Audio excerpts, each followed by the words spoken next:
Who's this older woman next to you? I know. She brought me along. Nice to have someone watching that. Isn't it, though? We watch out for each other. Right. Have a good night. Thank you. You going to do a call for us today? I hope so.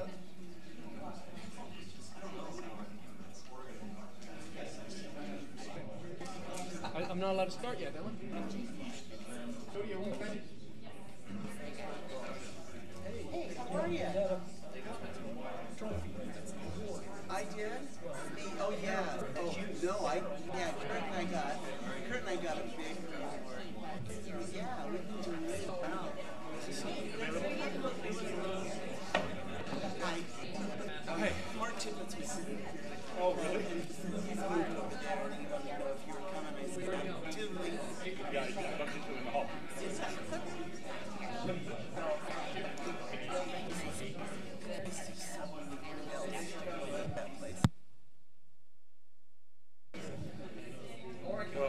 Unable to print. Well, how are we doing, David? I'm here. How are we doing?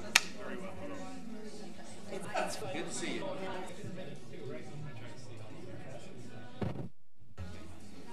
Franklin event guy. Okay. I know it's Franklin event, and then I never remember. Actually, part of the Franklin event. I think that's the only. There's no other Franklin event. Part of tonight is the no. Hi, Carl. That's my prop.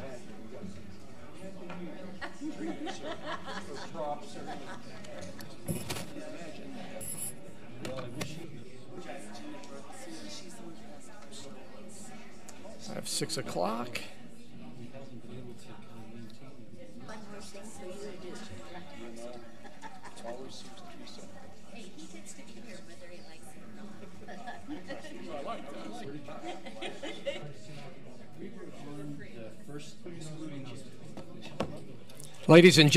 Ladies and gentlemen, we welcome you to the Orem City Council meeting.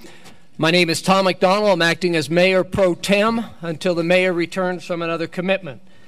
We welcome you today. We excuse the Mayor temporarily. We believe he'll be back in. He's here. Well, I don't want to steal my moment. I want my moment. Where is he? Okay. And we excuse Mr. Mark Seastrand, who is out of town today. We call this meeting to order. We invite Mr. Kyler Larson to come forward to give the opening prayer, and he'll be followed by Mr. Jacob Biesinger, who will do the pledge, and they're from Troop 948. Mr. Larson.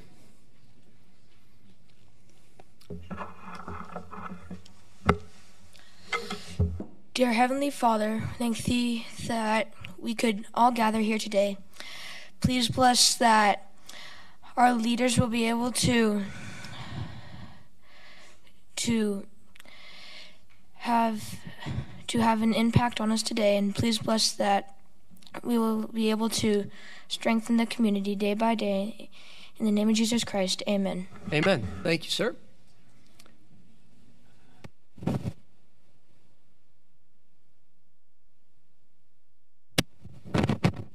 Christ.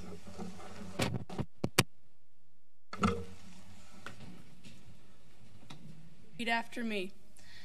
I pledge allegiance to the flag of the United States of America and to the republic for which it stands, one nation under God, indivisible, with liberty and justice for all.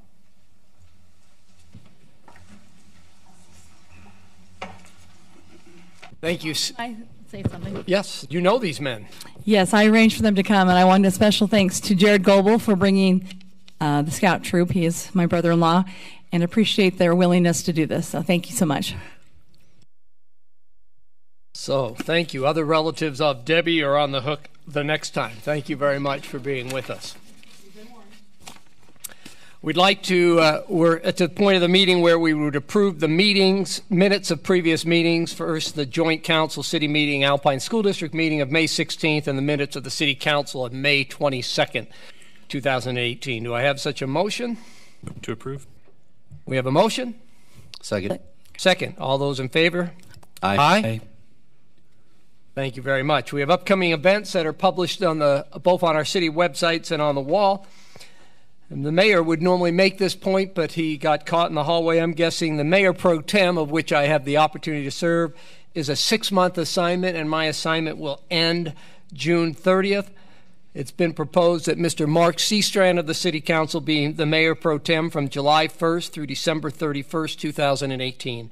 Is that something we report or get a vote on, Greg? Anyone ready to make a motion of that? So moved. Second. Individual vote, or can we do a roll call vote? All in favor, say aye. Aye. Aye. Mayor, we just voted for Mr. Mark Seastrand to be the mayor pro tem. Awesome. We will hand this to the mayor and let him take over. We're just about, maybe we can just call him forward, the Senior Advisory Commission to make a report. And then I'll turn the time over to you. Did you want to do upcoming events as well? They're published. Okay. I didn't go through the detail. Thank you, Carl. Mayor and City Council, we appreciate the opportunity for the Senior Advisory Commission to report to you. We have tonight with us Kay Bradford, who's the chairman of that commission, and Gina Bertelson, who basically runs the fitness center. Not the fitness center, the Friendship Center. I have learned that place runs better if I just get out of their way. So I'm just going to get out of their way and have them report to you. I'm happy to stay firm to that if you are, but there are some others. I got up this morning and I said, hooray, it's Terrific Tuesday. It's my lucky day. I get to come and tell you all about the wonderful things that are happening over in the Orem Senior Friendship Center. It's wondrous what a hug will do. A hug will cheer you when you're blue. A hug will say, I love you so, or gee, I hate to see you go. A hug is welcome back again. Great to see you. Where you been? A hug can soothe a small child's pain and bring a rainbow after rain. The hug, there's just no doubt about it. We could scarcely survive without it. A hug delights and warmth and charms. It must be why God gave us arms. Hugs are great for mothers and fathers, swell for sisters and swell for brothers. Chances are your favorite aunt loves them better than potted plants. Kittens crave them. Puppies love them. A hug can break the language barrier and make your travels so much merrier. No need to fret about your store of them. So stretch those arms without delay and give someone a hug today. Come on, let's do some hugs.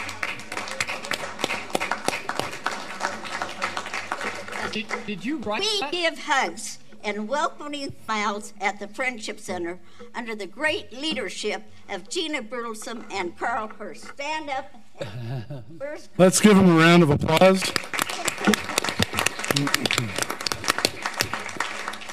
They know what ministering is about. They're just absolutely fabulous. We are so blessed to have them. They work really extremely hard and make sure that every senior there is happy. Now, do you realize that we have over 3,000 members? We are the largest senior center in the state of Utah. Fireworks are always going off there at the center.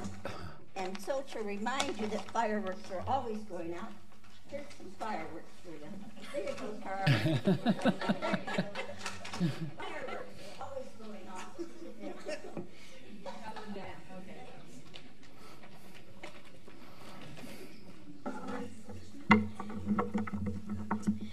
We recently had our wonderful Grammy Awards. It was where they rolled out the red carpet, and we have Frank Sinatra, Jimmy Stewart, Doris Day. Why, we even had Shirley Temple. We serve over 1,000 meals each month, and Tuesday and Thursday are our big days. That's when we have bingo, and of course everybody loves bingo, especially when you're old, right? Bingo's the thing to do, right? And our wood shop, oh my gosh, our wood shop is so marvelous. Harold was there, but he's moved on, and we're going to have someone new taking that over. But I have a good friend, Barbara Willis, and she has made over 50 fountain pens, gorgeous pens. We have several exercise classes. I do the exercise classes. Tai Chi, Laughing Yogurt, another one. We all love our exercise classes. Now, we celebrate birthdays, and we have ice cream and cake. So if you want to have ice cream and cake, when you get as old as I am, you can come to the Friendship Center and have some ice cream and cake on your birthday. Well, anyway, our next big event, which we're all excited about, is our Flamingo Day. So I want you all to don your feathers and come and enjoy our Flamingo Day. We are going to have, let's see, we're going to have hot dogs, potato salad, chips, cookies, you name it. We're going to have games. Come out and enjoy our Flamingo Days. And to remind you to do that, I am going to give our great councilman, David Spencer. He's our liaison, and he does a good job. So all of you come out and enjoy. So he'll be out in front of the Senior Citizen Center with his flamingo. Let's see, what's next? There's so many things. We have so many things over there. I don't have time to tell you all the wonderful, wonderful things that go on in our Friendship Center. So I have brought some, our wonderful leader here has got this wonderful newsletter that tells all the things that are going over on there. So, pass these down. And I think you in the audience are old enough to come, because in our newsletter it tells us we're not old enough. I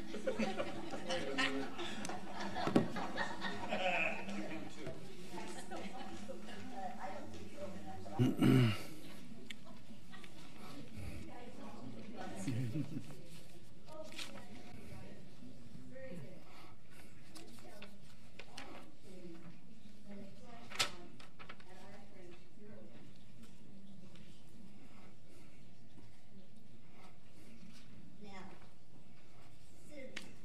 Laughter is the best policy, and we have laughing forward. I have to end with a joke. Okay. Okay. Doug Smith is on his deathbed, and he knows the end is near. His nurse, his wife, his children are all with him. He asked 2 witnesses to be present to record his last wishes. And so when all is ready, he begins. My son Bernie, I want you to take the Mayfair houses. My daughter Sybil, you take the apartments over in the East End. My son Jamie, I want you to take the offices over in the city center. And Sarah, my dear wife, you get all the residential buildings on the banks of the river. Why, the nurse and the witnesses are blown away because they didn't realize he had such extensive holdings. As Doug passed away, the nurses said, Mrs. Smith, your husband must have been a very successful man to have accumulated all this property. Property, Sarah replied. The idiot had a paper route. Anyway, thank you all, and thank you all on the council for the wonderful support you give our Friendship Center. Thank you, Kay. Appreciate it.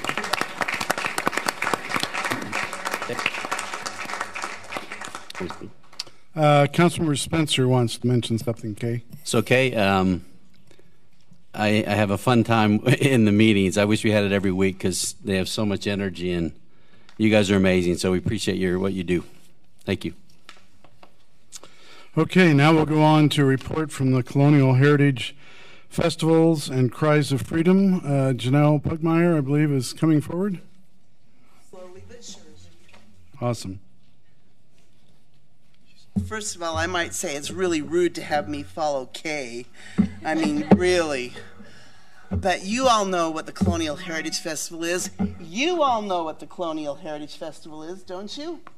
And how many are going to come? We have two things I'm going to point out to you today that we have new. One is this wonderful app. If you'll get your phones out and go to the App Store and go to Franklin Events Guide. I knew I would, Event Guide.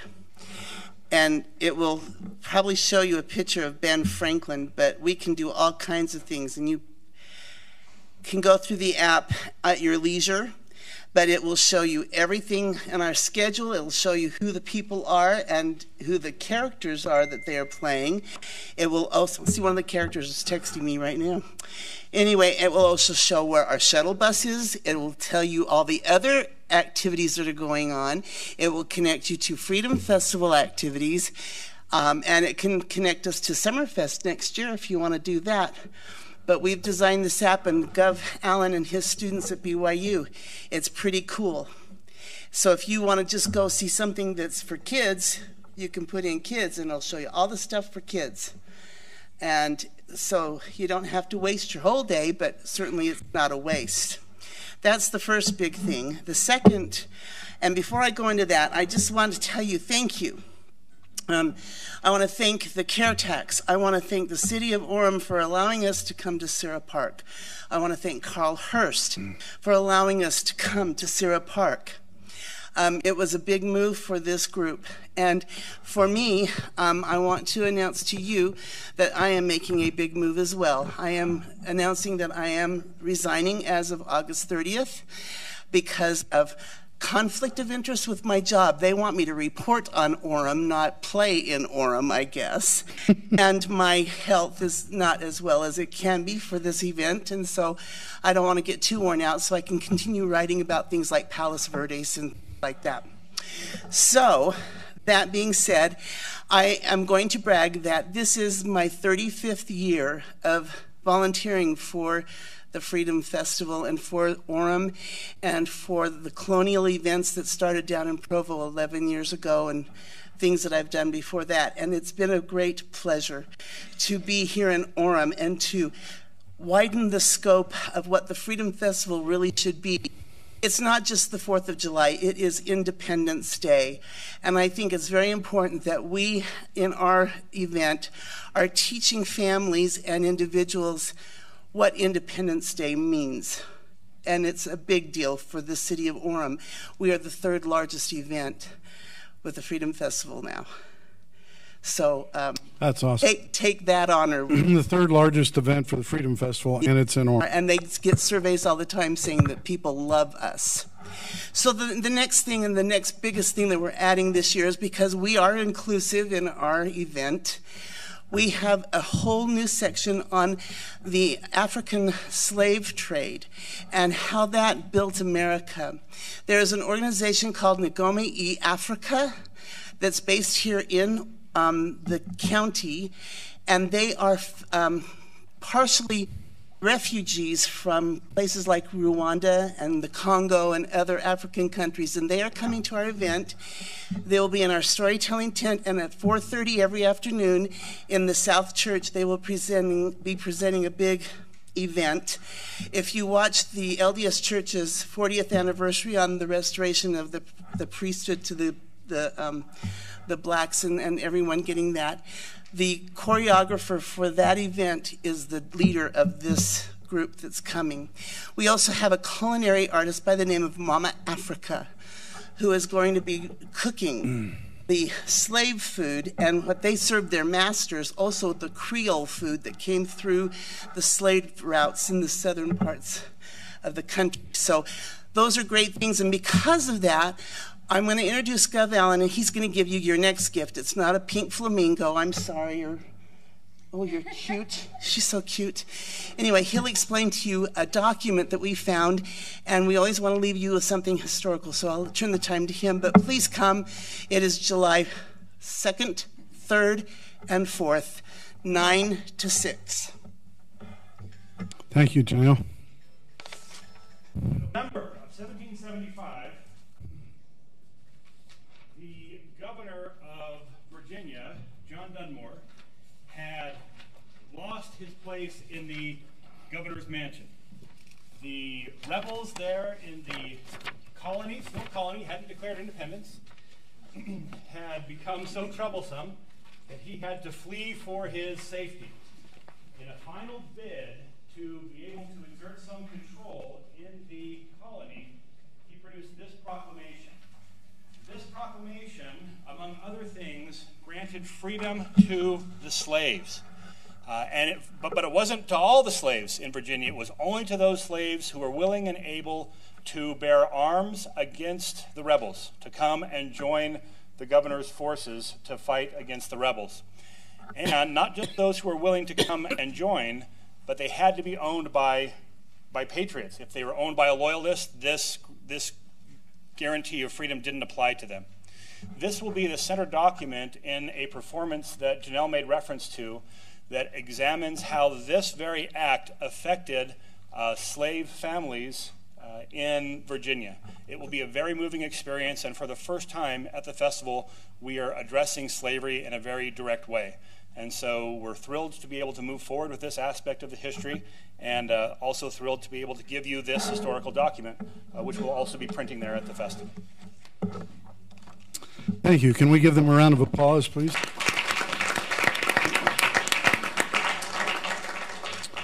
I did want to go over actually the upcoming events. Just take a minute.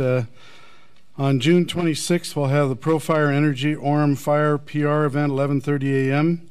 at the #1 station in Linden. September the 12th through the 14th, we have the Utah League of Cities and Towns annual convention at the Salt Lake Sheraton. September 13th, the City of Orem, Geneva Road, area-wide plan at 6 p.m. Location to be determined. And September the 27th, Utah Valley Chamber has their executive summit up at the Sundance Resort for 2018. I believe that the city manager has one appointment to a board or a commission. Turn the time to Jamie. Yes, Mayor, thank you. Mr. Carl Gadd has been serving as a member of the Board of Adjustment for the last 3 years. He is now concluding his first term, and the recommendation is that he be reappointed to serve an additional 3 years as a member of the Board of Adjustment. So I so move. Is there a second? Second. Okay, all in favor say aye. Aye. Aye. Any opposed? Okay. Thank you. We'll go to our personal appearance time. It appears that we have 8 who would wish to speak, which we have typically 15 minutes set aside. That would take us to 24 minutes. That's only 9 minutes extra. I'm comfortable with letting all 8 speak. So we would like to start with Taylor Woodbury, after which we'll hear from Murray Lowe. Please keep your comments to 3 minutes and give us your name when you come to the microphone. Mayor, before he starts, if I could just note, I apologize in advance to anybody. I'm having some back issues right now, so if I stand up in the middle of your 3 minutes, I don't want you to take offense. I'm not offended by what you're saying, but I just out of necessity might need to take a break for a bit. I was going to take it as jubilation. Okay, thank you. Okay. Thank you, Mayor. Taylor Woodbury, 2228 South, 2300 East, Salt Lake City, Utah. I'm here to speak in favor of moving the decision of the PD 48 zone to the 2018 ballot instead of the 2000 ballot. I spent about 4 hours in front of the Orem Fitness Center during the petition process, standing next to somebody gathering signatures, and I heard the same thing from that individual over and over again as she solicited people for signatures. She said, "This is a petition against high-density housing. It doesn't matter if you're for or against the issue. We just think people should have the opportunity to vote about it." And the person would kind of reluctantly sign. And I'd follow that person and say, "Hey, I just wanted to see if I could answer any questions." And they said, "Look, you know, they might have said, 'Hey, I'm not against the project,' or they may have said I was against the project, but regardless, everybody just said, 'Hey, we just think people should have the opportunity to vote on it.'" No time was spent in any of those conversations showing them the packet, illustrating to them that the packet said 2019 versus 2018. No time was spent explaining what the project was even about, besides representing that it was a petition against high-density housing and asking for a signature. For these reasons, we feel like at this stage, if that is the reason people are signing the petition so that they have the opportunity to vote, we would like to just move along and have that vote. There's a fair amount of uncertainty right now as to what is going to happen with the property. For better or for worse, we do own the property at this stage, and as we've talked about it in our partnership, you know, a fair amount of not necessarily indifference, but more just wanting to know what our fate is going to be, whether we have to go back to the city and start working on a new approval process for a use of the property, whether we need to start working with the university. None of that can happen until we have a vote. The reality is at this stage, because now this is going on the ballot, even if we were to reach a compromise with the neighbors or do something different, it still would have to go before the ballot, and we'd still potentially, even if we had one group of neighbors say, hey, we'll support your project if this happened, another group of neighbors who signed the petition say, no, we still want to have a vote, and we could still lose on those grounds. And so really, neither the neighbors nor the university nor the developer nor the city can really do anything until we just move ahead and actually have the vote, give the people the chance to have a say. The reason that they signed the petition so they could have a say, we would like to see that move ahead as quickly as possible. There's an election coming up in November. There's plenty of time for everyone to organize and get the word out that it will be on the election to educate their constituency, and we would like to see it moved up to 2018 instead of carrying on like this for another 18 months. Thank you. Thank you. Maybe one thing I could mention is, thank you, Taylor. The issue before the council tonight is not whether or not you agree with or like the apartment complex. It's strictly whether or not the vote on this particular issue that is required of the city by the success of the referendum take place in 2019 or 2018. So if you'll hold your comments to the issue at hand, if you're referring to this, I would appreciate it. Murray. Murray Lowe, 904 South, 725 West. I'm actually here to talk about the election ballot wording, not the timing. You have in front of you a document that has the history of when the PD zone was passed on February 13th, the actual wording from the petition provided by Donna Weaver and the city, as well as the proposed ballot wording. I would like you to focus on the third paragraph, because there are a number of changes that have occurred from the second and first paragraph to the third paragraph. And you'll notice that I have crossed out words such as residential, student housing. The PD 48 zone allows the development of a student housing village adjacent to Utah Valley University. The proposed ballot wording from the City of Orem adds biased commentary to the ballot language, and it's unfair to those Orem citizens who collected and also who signed the petitions, which signed the wording above. We respectfully ask the City Council to remove the additional wording and make the wording fair so that all parties may present their own case to Orem voters. We have a case, as do the developers.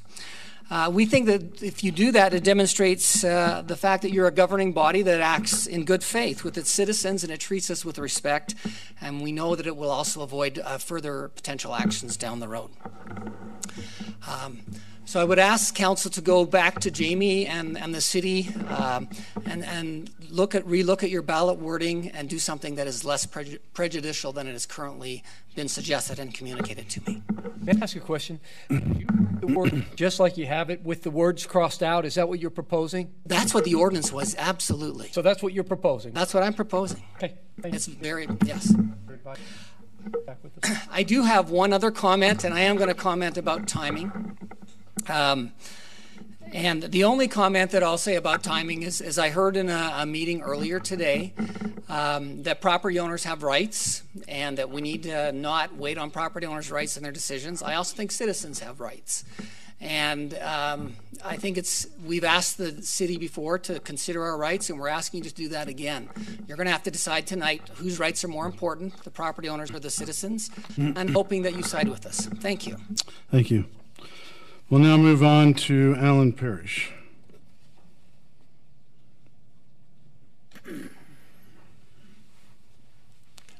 Alan Parrish, 396 West, 1060 South, next to Lake Ridge.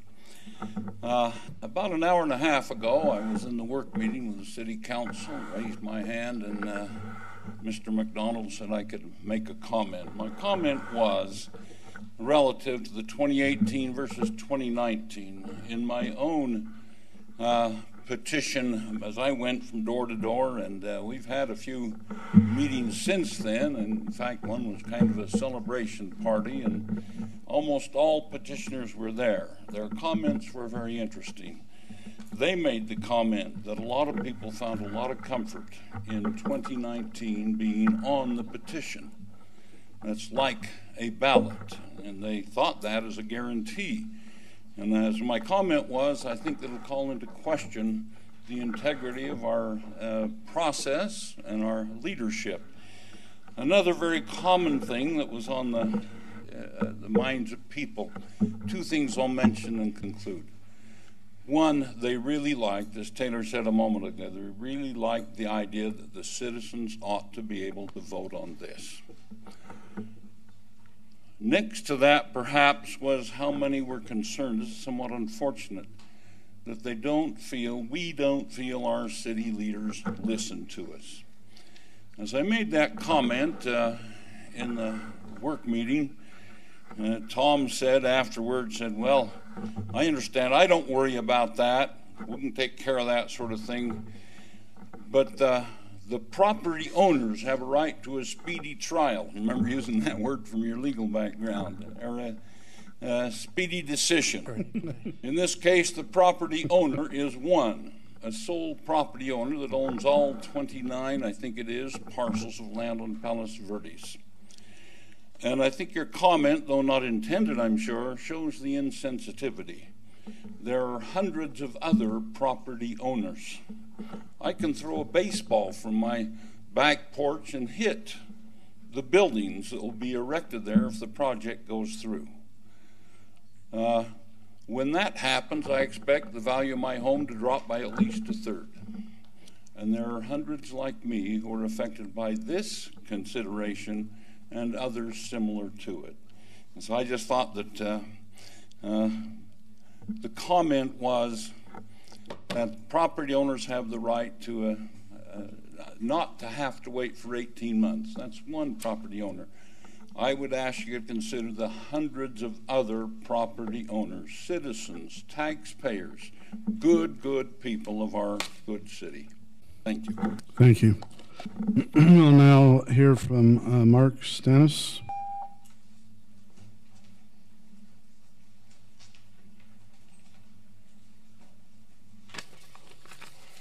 Mark Stasnos, 483 West, 75 North. I'm a father of 5. I manage a business in Orem, Utah here. I work with the U.S. Olympic Committee.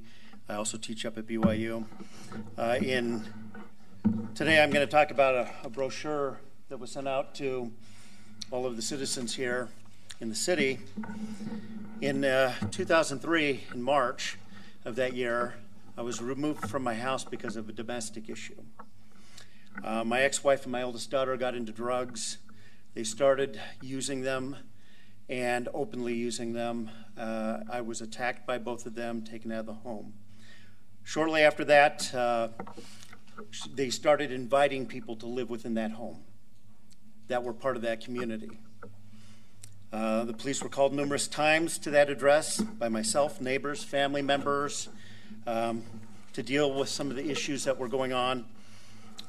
In November of 2013, the zoning office did a short investigation and started fining my ex-wife because of the issue. In January, she received I guess a bill from the city with the fine, went to the office and pleaded her case to them, and the fine was dropped, and she introduced more people into the home. As many as 18 non-members were living in the house at any given time with my minor children. This can be attested to by my son and 2 of my daughters that lived in the home. It's documented. DCFS was called to the home 9 times in 4 years, not by myself alone, but also by therapists that my kids were going to because of the issues going on in the home. In 2016, I went to the zoning office, spoke directly to them, and the representative there told me they couldn't do anything without any kind of documentation. So I provided a document that showed basically all the people living there, their names, how much they paid rent, and what drugs they were selling from the home, provided by my children that lived there. They told me they couldn't do anything about it unless I gave documents to the police. I gave the same documents to the police. Police told me they couldn't do anything unless the zoning office gave the same documents.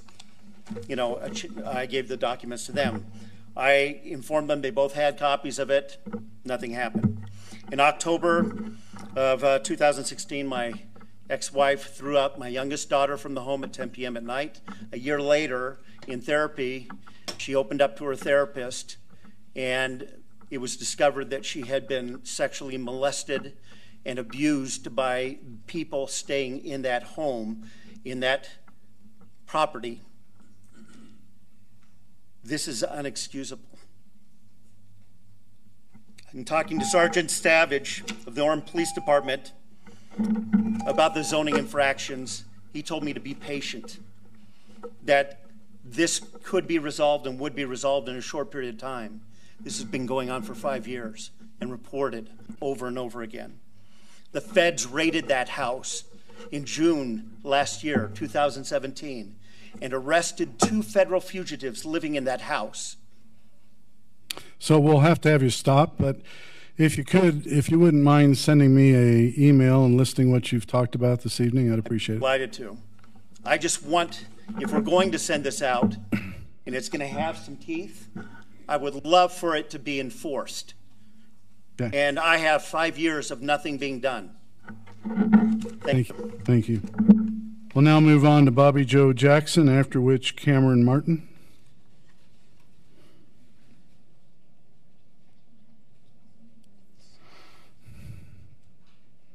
Bobby Joe Jackson, 634 East, 920 North. I'm following up to Mr. Stassinos. We live right next door to the house in question. I have emailed you several times, Mayor, and I've never been responded to about these very issues that have gone on in the home. You called me personally to vote for you the first time, but any time I emailed you, you didn't respond. I apologize. I don't remember those, but send me another email and I'll respond. Oh, okay, I'll believe that when I see it. The house in question, we've called numerous times, and the complete neighborhood. We live in a cul-de-sac. They're at the end of the cul-de-sac. There are probably 14 to 18 people that live there, and there are juveniles there.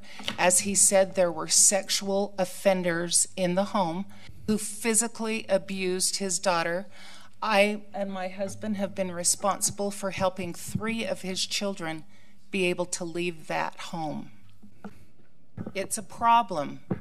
We've called. The neighborhood preservation will come around, and they'll drive around like they're scaring them. A drive-by doesn't do anything. The latest thing is that they burn trash every morning. Now, why would you think somebody would burn trash every morning? Unless they have a permit, I'm thinking something else is going on. Because you can smell, I mean, you've smelled the drugs. I know what the drugs smell like. You can smell that going on in the evenings.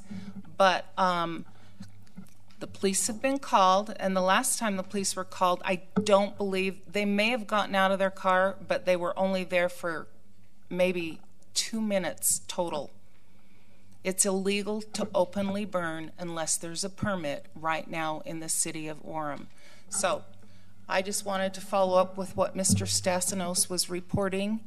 It goes on. It's in a great neighborhood in Orem. We're within walking distance of Canyon View Junior High and Orchard Elementary. Thank you. Now hear from Cameron Martin, after which Steve Anderson.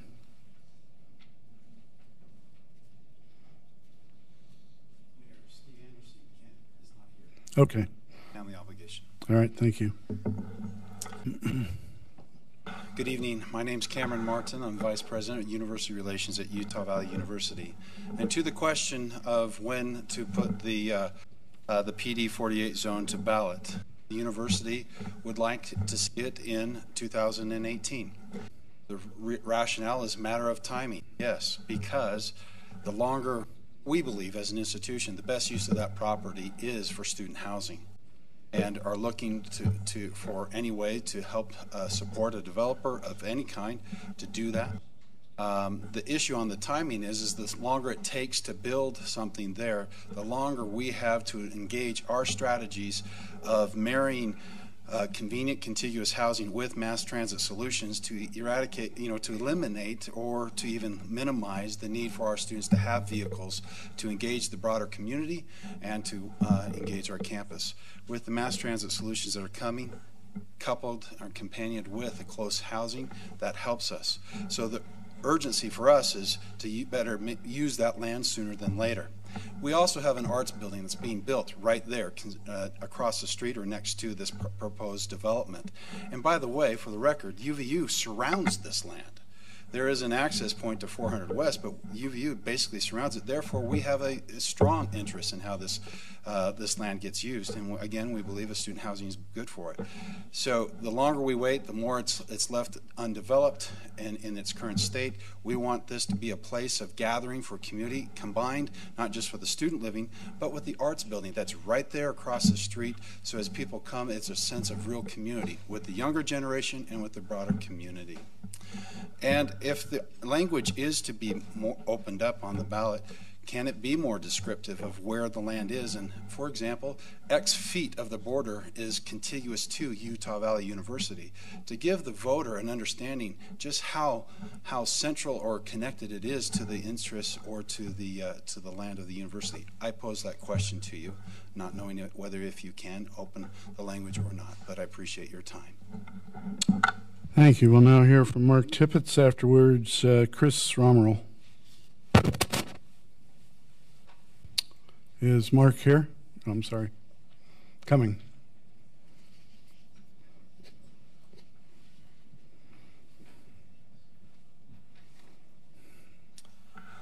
Mark Tippett, 876 South, 725 West, Orem, Utah.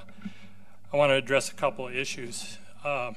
One issue is I've been informed by a friend that I may have offended some of you.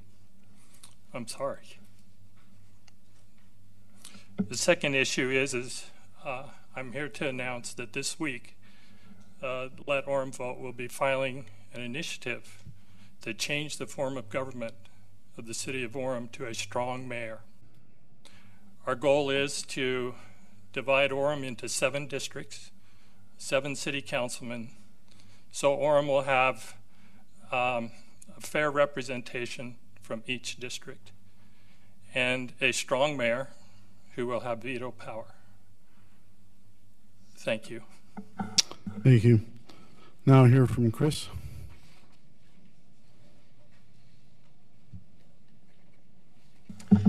Hello, Chris Romerl, 76 South, 270 West, Orem, Utah.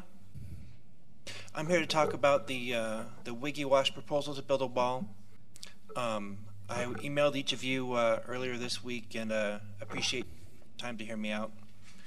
I live on the property directly south of the Wiggy Wash, and I feel like I've been greatly impacted by their business, specifically the noise generated by the dryer as people exit the wash and blow the water off their car. I've met with the owner of the wash, Brett Wignall, on multiple occasions trying to find a fair compromise, but to date haven't been able to reach any compromise. I was able to meet with the city planner, Jason Bench, and I understand that Mr. Bench generated a report and delivered it to Mr. Wignall in response to noise complaints. And I've made multiple inquiries and never received a copy of said report, and would greatly like to know what was asked of WikiWash in terms of the purpose of that report and what requirements are put to solving the problem, because I don't know that that's been established.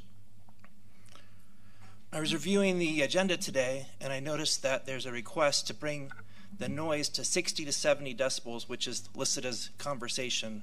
And I'm concerned about that just because my property is adjoining the wash. And there's county ordinances which dictate it's roughly 55 decibels for a residential property.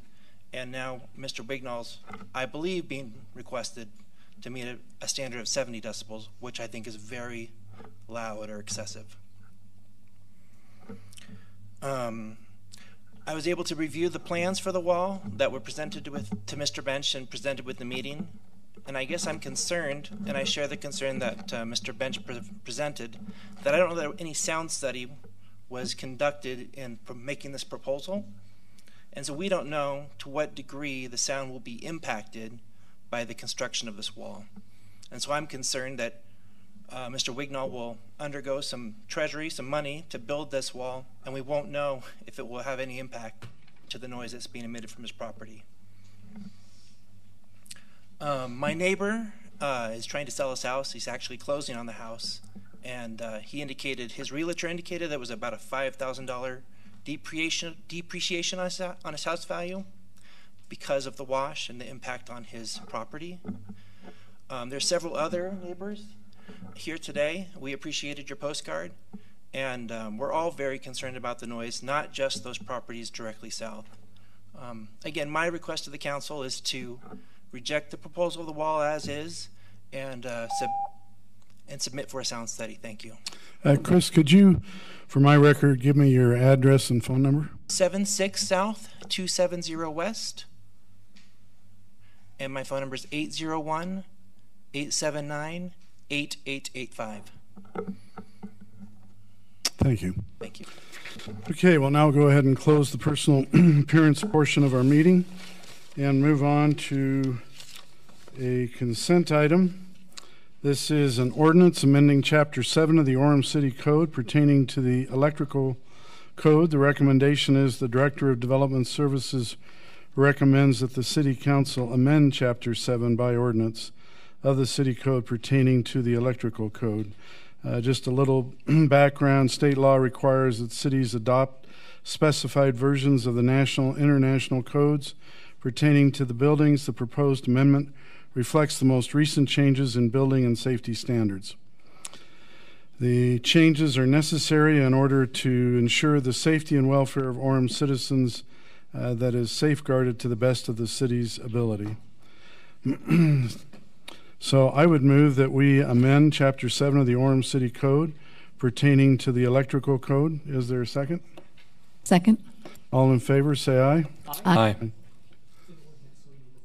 Okay, so we're going to do a roll call. All right, so we'll start with Brent Sumner first. Aye. Aye. Aye. Aye. Aye. Aye. Aye. Okay, the ordinance passes.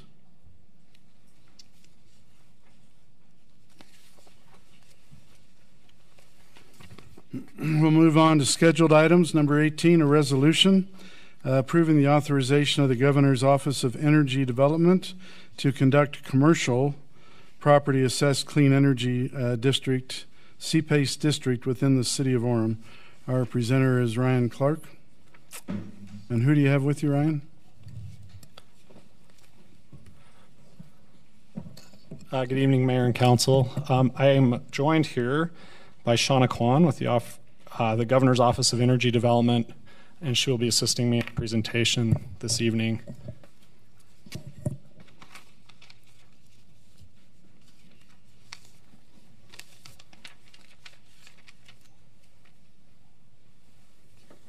All right, looks like we're ready to go. We're here this evening to bring forward to you your support for a resolution to allow the Governor's Office of Energy Development to establish a CPACE district within the city of Orem.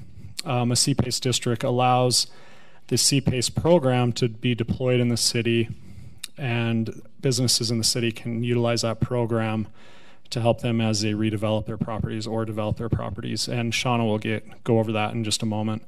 And then we're also here to ask for your approval to sign a participation agreement laying out our obligations and the Governor's Office obligations. So I'll turn it over to Shauna to give you a refresher on the CPACE program. Thank you so much for having me. Is this working? I'm Shauna Kwan with the Governor's Office of Energy Development, and I appreciate your having me here to talk about CPACE, what it is and how it works. So CPACE, otherwise known as Commercial Property Assessed Clean Energy, relies on voluntary assessments on commercial properties to secure private financing for clean energy improvements. And we define eligible improvements across a broad array of energy efficiency, renewable energy, water conservation, battery storage, and EV charging. It allows commercial properties to be improved, and it relies on private financing for terms of up to 30 years. Commercial properties is also quite broadly defined. It includes office, retail, multifamily with 5 or more rental units, or industrial properties. So it can be applied to a number of different properties throughout the city. There are a number of benefits to CPACE, and in the case of cities, we can often see improvements such as better air quality, higher building value, and as a result, greater economic development. We know buildings can emit pollutants, and so by undergoing an efficiency improvement, you can reduce those emissions and thus improve air quality. We often find that that means the building functions better and has a higher value and can often lead to better economic development outcomes. In the case of property owners, they benefit from extremely competitive financing of 0 down up to 100% financing for a term of up to 30 years. And so because it's amortized over up to 30-year period, you can often have positive cash flow from day one. We've completed one project in West Valley City at the Hunt Electric headquarters, and they did the data, they did the analysis, and discovered they were cash flow positive from day one.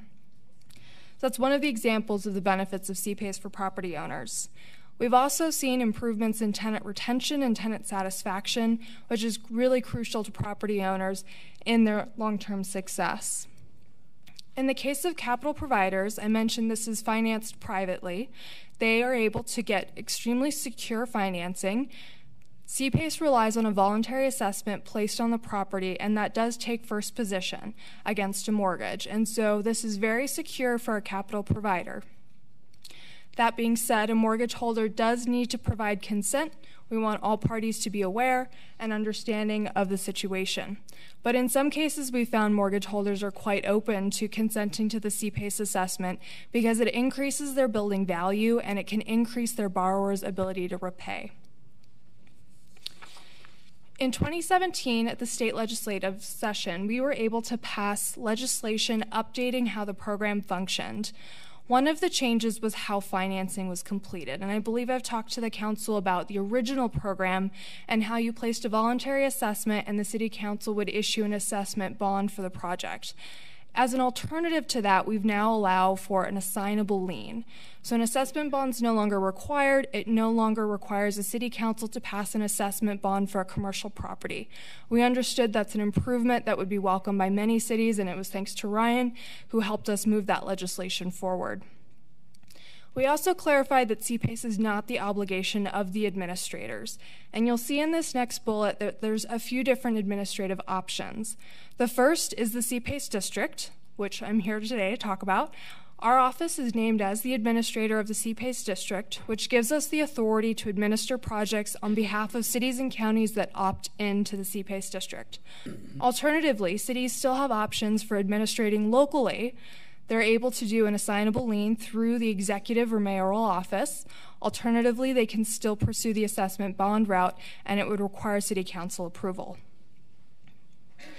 The scope of projects has also been minorly increased. It now allows for seismic upgrades, parking automation, and hybrid elevators and escalators. Our recommendation is that property owners conduct a complete energy audit to understand the full scope of improvements available to them and maximize the improvements to the building. In the case of rural electric co-ops, renewable energy is prohibited, and renewable energy is capped at 2 megawatts for existing properties in the Rocky Mountain Power Service territory. For brand new construction, there's no cap on renewable energy. And that's a clarification that CPACE can be used for both existing and new construction projects. And then finally, CPACE now exists in a separate portion of the code. If you're so interested in looking at it yourself, it's Title 1142A. And we have eliminated a pre-vetting requirement of contractors. We've discovered logistically from an enforcement perspective that's too difficult. So as an alternative, we are now conducting regular trainings with our contractors so they know how CPACE works and what the expectations are of them. A little bit earlier, I alluded to the options available to the city, and the first is being able to opt into the CPACE district, allowing us to administer projects. We would then be responsible, as the Governor's Office of Energy Development, for education, training, project origination, development, as well as financial closing. We work directly with the stakeholders in obtaining mortgage holder consent, completing the financing agreement, and this is at no cost to the city. We recoup our costs by charging a small fee against the project, but what we understand is that CPACE is a significant staff and resource commitment, and by offering the CPACE district as an alternative, the cities can realize the benefits of CPACE without having to commit their own internal resources. Alternatively, if cities are still interested in administering locally, they can do so. As I mentioned, the mayor's office would be responsible for placing assignable liens on properties, or alternatively, the city council would pass an assessment bond for the property.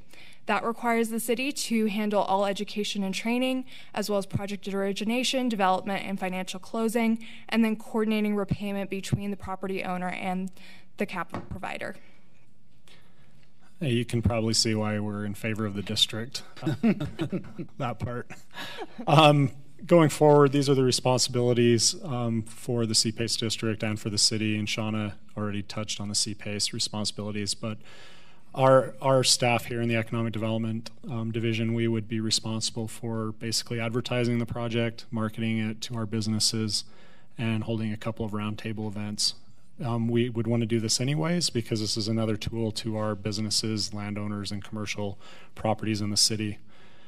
These are some of the advantages and disadvantages. I won't read through all of them, but the ones that are key advantages, in my opinion, are obviously we have an air quality problem here, and so anything we can do to help reduce pollution and save energy is fantastic from my point of view. And also as an economic development tool, it's another tool to help older properties reinvest in their facilities and make them more energy efficient. And I mean, correct me if I'm wrong, Shauna, but you can use this for energy efficient glass and building materials that are similar. Exactly. And the biggest disadvantage is our marketing efforts. I've put in the staff report, we could possibly spend around $2,000 in marketing through sending out mailers or maybe hosting a business luncheon and having some food costs associated with it. And so with that, if you have any questions, we'd be happy to answer those for you. So, Shauna, maybe you could tell us the rate of acceptance in other cities that you've seen this done?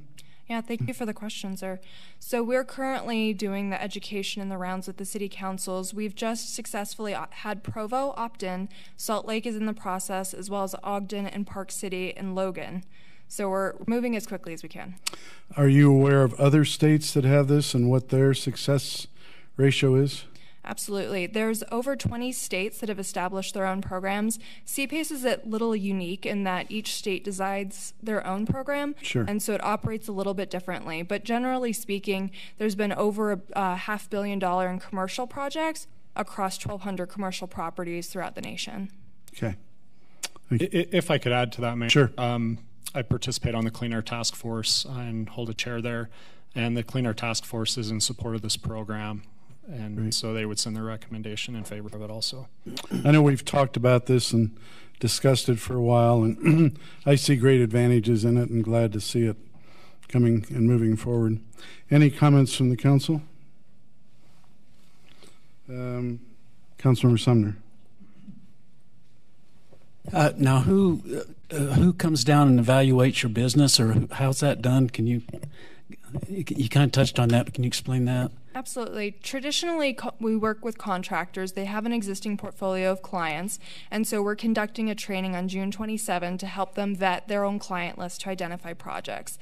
And then a contractor would approach their building owner, and if the building owner is interested in the project, contractor will undertake an extensive energy audit, submit an application to us so that we can validate that it is eligible under state law, and then proceed with mortgage holder consent as well as developing the financial agreement between capital provider and building owner. And we would help, in certain cases, if a building owner needed it, we'd help them vet the project with different financial providers to get the best rates that they could.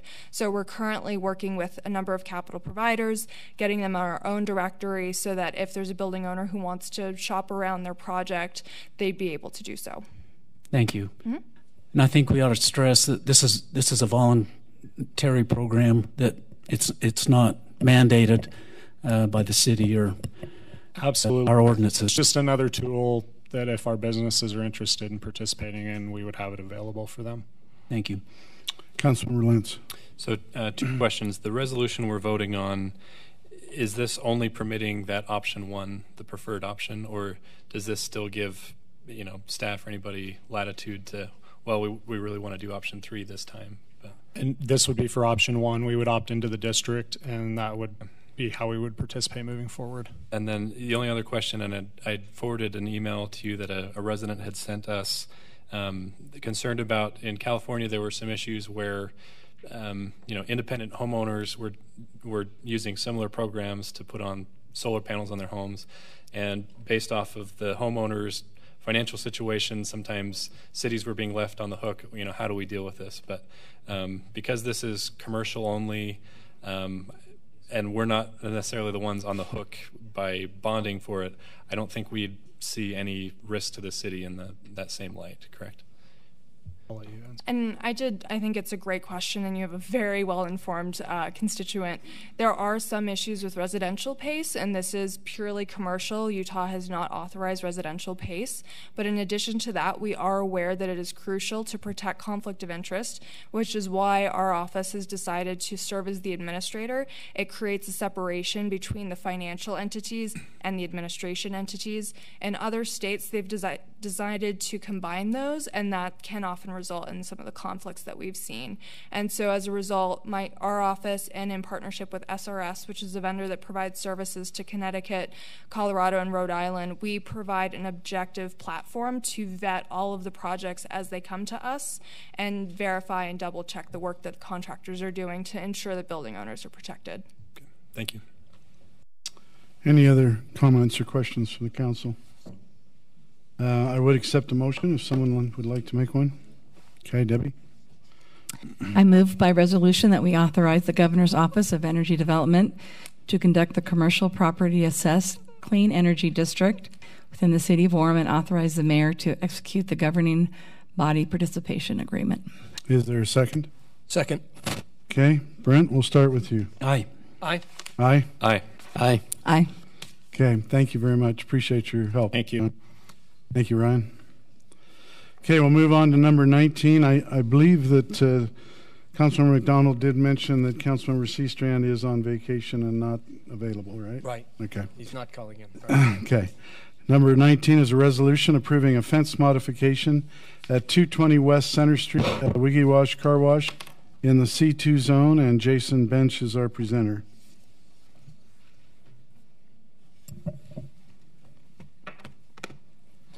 Thank you, Mayor, members of the council. Jason, could you introduce who you have with you? This is Brent Wignall. Okay, the owner? Wiggy Wash. Brent Wignall, CEO Thank you, Brent. Co-owner of Wiggy Wash. And who is your partner? Chris Elstone. Okay.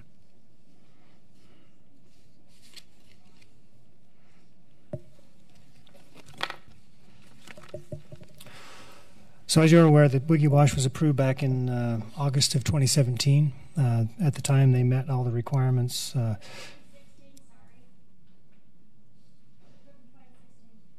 Okay. My record must be up. Anyway, it was approved by the Planning Commission. It did do all the proper requirements as far as holding neighborhood meetings. They did meet the masonry wall requirement on the south side when it's adjacent to residential. They have experienced, obviously, some sound issues that the neighbors obviously can attest to. So in working with Mr. Wignall, he has looked at different things. I'll let him address what he's done, but air wall, baffles on the motor or the blowers, turning the blowers off when a car is not present. He's done all those types of things to try to mitigate the sound. Obviously, there's still some issue with the sound. Last 6 months, there was a new car wash built in Spanish Fork that had similar issues, and Mr. Wignall indicated in conversation with him over the last month or so that he was waiting to see how that wall turned out, to see if it would be effective to help him mitigate some of the sound issues that is coming from the Wiggy Wash. So what they're proposing is, currently, you see the two doors that exit the facility as two different wash bays to propose a 50-foot wide wall, which would be located approximately just behind the curb, directly in front or directly south of those door openings. Let me ask a question. Sure, go ahead. Can you go back to that picture for a minute, Which one? Jason? This one? That one. I'm guessing you use none of that parking back there, right? I mean, people come in, get their cars vacuumed, but you don't have parking there on the south end, do you? Employees is what it's mainly used for. Okay. My guess is you have excess parking, is what I'm trying to say. It's what was required. Okay. We have the required parking. Thank you. So how big is that building that you come out of? How wide is that? It's approximately 50 feet from edge of door, so approximately 60 feet wide. Okay, keep going, Jason. So the wall we're proposing is a 10-foot wall. It has, you can see the side elevation, 8 feet to the point where it goes at a 45. An additional 2 feet would point it back into the property. The idea was the sound would then bounce off and come back into the property and not go over to the top, over to the neighbors. I did have opportunity to go to, and I'll explain more in a minute, but this is the Quick Quack Car Wash in Spanish Fork. It's very similar and maybe the exact wall that Mr. Wignall is proposing. Is that also much closer to the fence than? It is much closer. So this is about Here's, I just want roughly 25 feet to the residential boundary. So Spanish Fork did require that they put a wall in. They put a section of it in at first. That wasn't enough. They did hire a consultant from BYU, a professor that specializes in acoustics, to come and do a sound study. They required him to extend that wall to the other section. And in fact, in talking to Dave Anderson, who's the planning director down at the Spanish Fork, they're probably going to require them to even put some additional length on that going to the west. Do you know how much the charge was for that study from the professor? I don't. I know that Quick Quack paid for that study, right? But I don't know the amount. In reference to some issues that we received from the neighbors on Thursday, May 18th, which was last year, we did go out with the help of our NPU unit and a sound monitor that we borrowed from the Provo Police Department. Went out and took our measurements, and basically the property in the rear at this location, which was roughly directly south, had the most impact as far as sound, and we basically asked Mr. Wignall to consider doing some additional sound mitigation. He has put up a temporary, and I'll let him explain what he's done. He did put up a temporary type fence, and these are the readings that he received. And so what we're hoping to do is consider adding that as an option. Excuse me. At the end of that south property line. In my review, with talking with Mr. Anderson in Spanish Fork, 50 feet is probably not going to be wide enough to mitigate that sound. It'd be our recommendation that he consider going wider.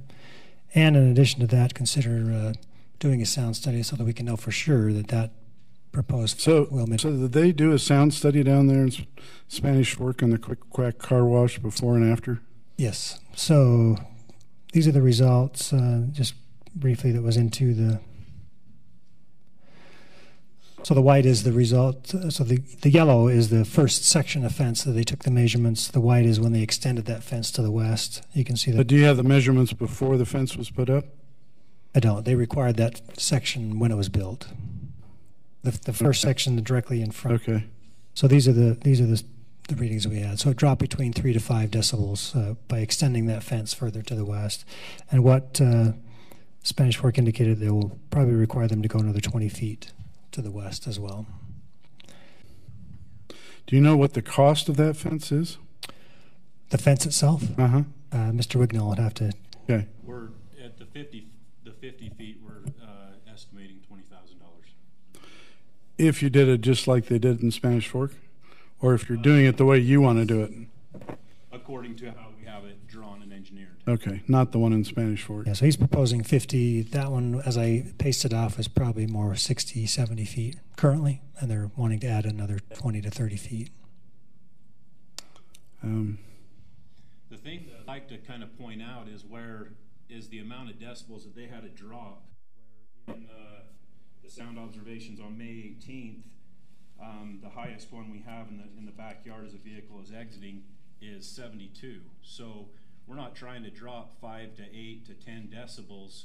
We're only trying to get down to 2 to meet the city's requirements, and hopefully more than that. We don't want it to be just at the minimal, or we wouldn't be spending the money to do it to begin with. We want to do it, we want to do it right. That's why our reluctance to pay a sound consultant to come and do this has been because we don't want to spend a quarter of that $20,000 to meet with us that is going to just drop and say, yeah, it's going to work. It's shown here that it works. It's coming over the top. It's just not tall enough.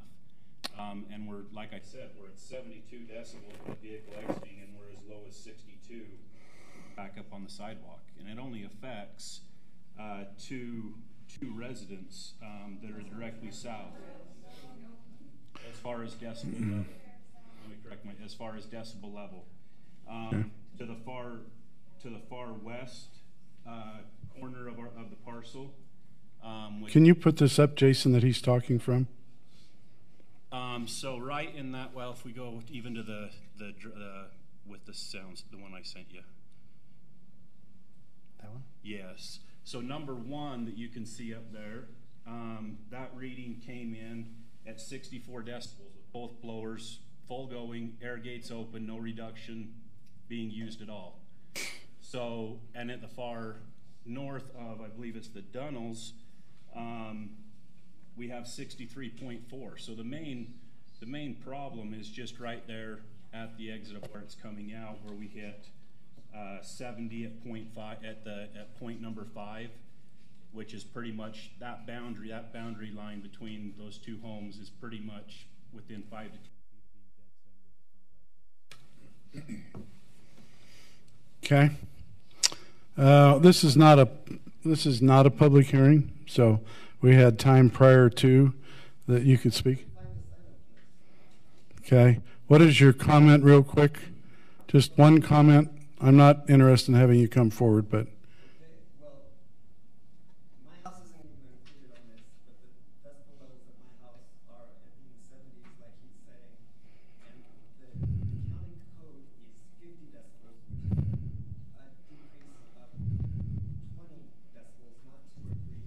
Okay. I've talked to a sound engineer who says it's unlikely that this sound wall will do anything except be an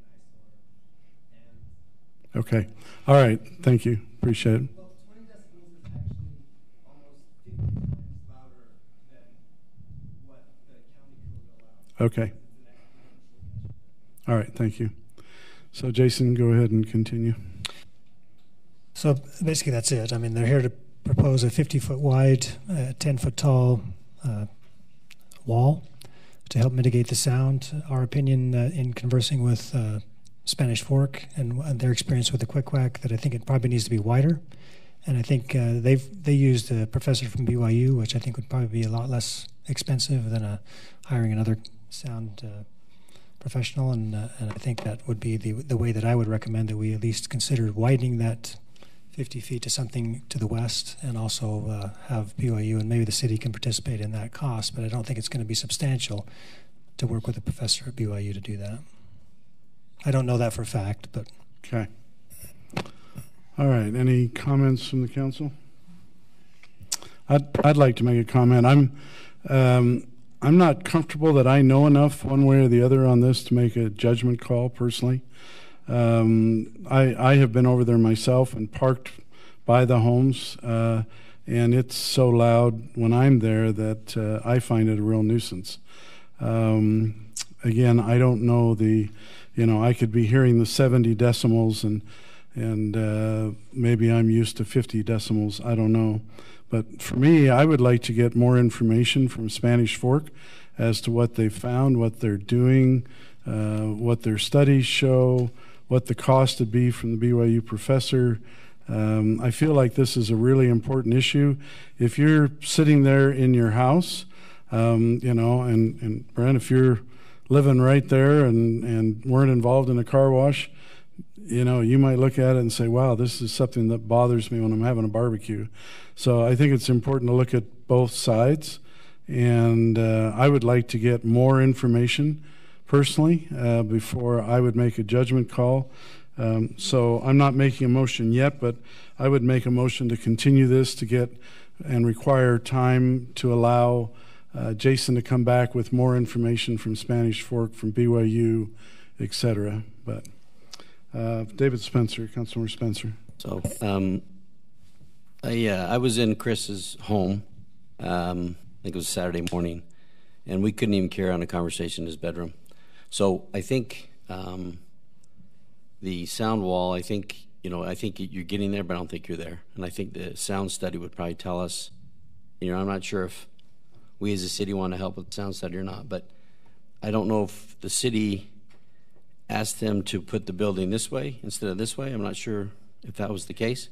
It was supposed to be flip-flopped, and the traffic engineer would not. So I think that we probably need to look at that too and see if we can help in some way that way.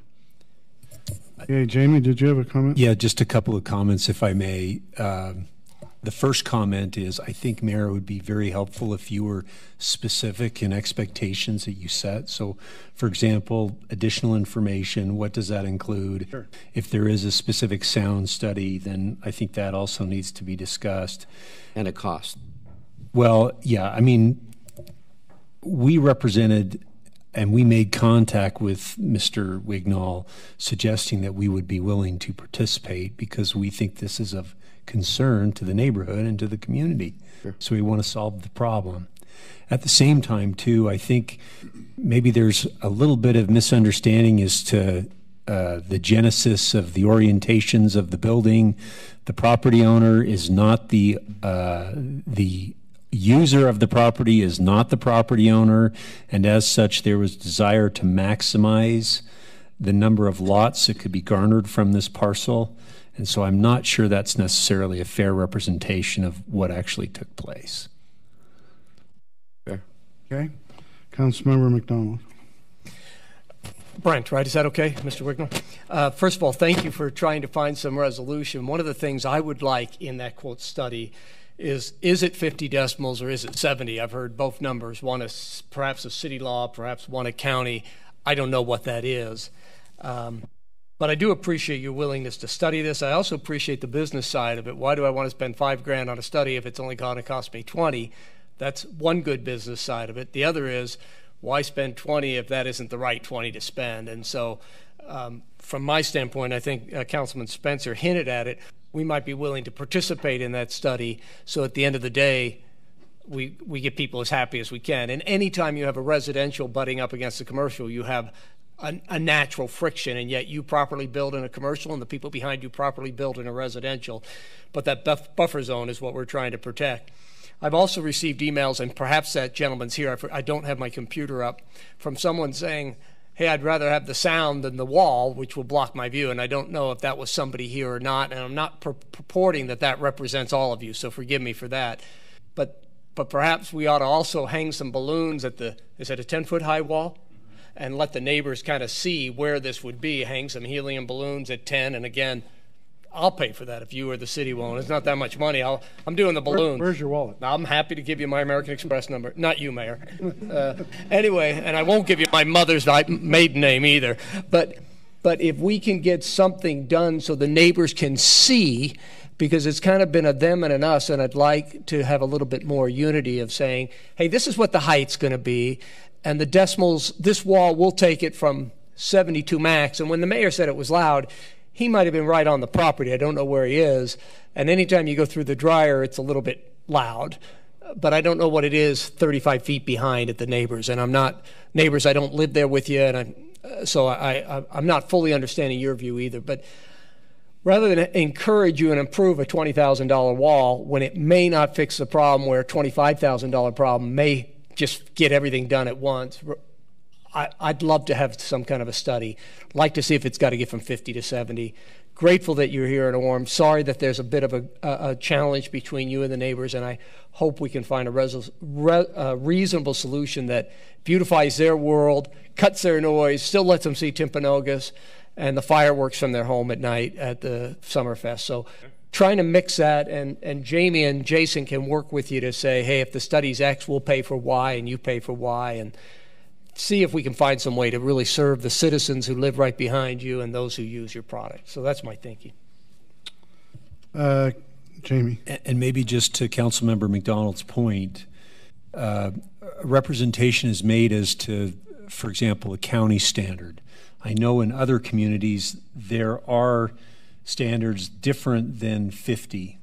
At the same time, including in the city of Orem, there are standards within other municipalities that don't reference a specific number.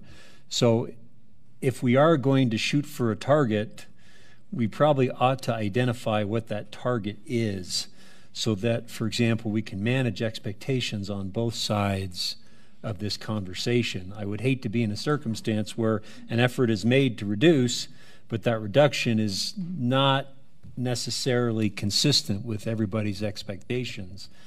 I think it is reasonable to assume, for example, along Center Street that it is a busy corridor.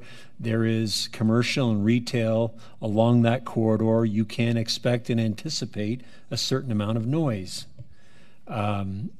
But what is the appropriate level of noise that finds its way, for example, into the neighborhood? And I just, if one thinks success is a reduction of 3 decibels, but another thinks reduction is 25 decibels, then we've got a wide divide to bridge. Okay, Councilor Lentz. So I would echo a lot of the same questions and concerns shared by the other council members.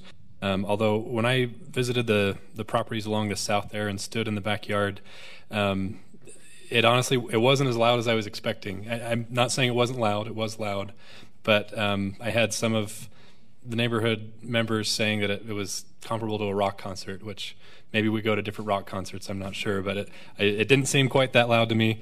But it certainly stood out, and I. No pun intended, but I was kind of on the fence. Is this actually a nuisance or is it an annoyance? And I'm not sure I'm qualified as a sound technician to know how to draw that line. The main part of this that I would say I'm struggling with is if we do the sound study and we get the data to know this is what needs to be done in order to rectify it, but the fence would have to be placed on the property line for the neighbors that don't want a fence in order to protect those behind them or to the side. In other words, some of these property lines are not straight, perpendicular to the property line, and so you might have to have somebody that doesn't want a fence in their backyard with your fence blocking it for their neighbor's benefit. And I'm not sure how to properly draw that line fairly, or if it makes sense to just address the sound issue at the expense of the view. So, and Jamie, I'm sorry, I can't give you a specific, this is what needs to be done. If we can achieve this, then, it's going to be fair to all parties. But I would at least like to have input from each property owner that is adjacent to the property line, stating if they're comfortable with an increased fence. Because if there's only one that's actually adjacent to the property that is concerned, I would like it to be specific to their property to the extent possible, or if it's more. Okay. There's I believe the name is Dunnell, and then the Romrels. Okay. Got it. Thank you. If that's the case, why do we have 9 numbers up there? So it looks like you've got 2 homes that are directly against the fence, but it's throughout their yard. It was I took one right at every excuse me, make sure. But I am aware of other homeowners in the neighborhood that are not directly on your fence line, but pretty close to it, that have made complaint as well. So, and that's where when the noise ordinance and different city personnel came out, their conclusion. In the sidewalk of that, and it was on one of these slides, was at 62 decibels. That they found that there's, I guess in these exact words, based on our investigation and sound study testing, is our determination that the noise beyond the homes directly adjacent the Wiggy Wash car wash are not impacted with excessive noise. Noise levels are within normal range of sounds typically found within normal conversation. Okay. So that's your city report. Okay. Yeah, we asked them to specifically focus on the 5 adjacent properties to the south. Okay. Councilmember Sumner? Yes, I'm no expert on noise because I've lost 60% of my hearing, but is there anything that you could do with your facility? We've put in air blades where it actually shuts so it can't, because the sound comes from the air sucking through. So while the motor is still on, the air blade shuts and does not allow any air to go through as the car passes it while it's waiting for the next car. We've done that on all 36 blowers at a significant cost. We've got the inside of the mounts with egg foam sound reducing material. We've done pretty much everything we can do from that aspect of it, except, I mean, there's 2 options that through talking to multiple distributors and manufacturers throughout the industry, we pretty much came down to 2 conclusions. One was a sound wall, which we knew was being proposed in Spanish Fork, and the other one was air doors that would open and close in between each car. Now, the problem with that is that each time that you're going to just get blasts of it. It's not going to take the sound noise down. It's not going to cure what the problem is being stated as. So that could be louder at one point than what it is now. When the doors open, let that car out, it's going to be loud. And then when the doors close, it'll go back to muting as best air doors can. Okay. Which would be significant. We kind of ran, with Mr. Omrell, kind of ran a site test by having one of my guys open and close the door after every car, and I had my decibel reader, and he saw quite a difference. And I stated that, if we wanted to sign with my attorney that this is going to rectify the situation and we're done, then we're good. And we just have been kind of on that fence between seeing where we're going to go with the wall versus the air doors, because the air doors they're going to cut it down, but it's going to, each time they open, it's going to be blasting out. That's at its highest point is when that car's coming out, because that's when the very last arch of blowers is opened up. Okay. And Jamie, do we need to identify or give the amount on what you said participation? That's pretty broad. What does that mean? I mean, I honestly don't know what the amount is. The representation has been that a professional consultant, for example, out of Salt Lake that does a lot of sound evaluations for well houses and things like that. The anticipated cost is approximately $15,000 to do a study for that. Now, this is different. We haven't contacted a sound company specifically for this purpose, but I would anticipate, from a city perspective, we would be willing to go half. Okay. A few companies that I've talked to that would be able to help in regards to this, with it being post-construction, it wasn't a pre-construction deal. It was $5,000 just for a consultation, and then it went from there. So a real quick question for you. Have you looked at the idea of doing a 90-degree turn coming out? I know you have 2 car wash lanes there, but coming out and doing a turn to the left, coming out, doing a turn to the right. I'm aware of where your vacuums are, and if you did that, you'd have to come around on one of them. But I'm aware of 2 car washes in Orem that both have it set up that way, and I haven't noticed the noise with them doing it that way. It opens us up to liability, because as people, they need a specific distance to be able to get into the drive. You have all sorts of different ages and cultures and everything else that drive. I mean, I can show you videos. So, right, I'm aware of that, but you do have 2 other car washes that are doing it successfully. And they have, like, for example, one of them has a round tube coming out where the car, in theory, can't go over that, and it forces it around if the driver was not paying attention. The other one has a wall of sorts that doesn't allow it, and they're washing 200-300 cars a day with no problem. Quick Quash on 1600 North, Sonic on 400 North. Both of them, you take a 90-degree turn when you come out of the car lane, out of the car wash. And if you stand away from them, you don't hear the sound. But they're both up still. They're both opened up.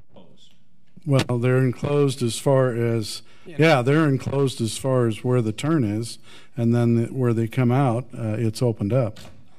But no sound issues, and I don't think it'd be that expensive for you personally, that you could build a corrugated or whatever wall there and do a 90.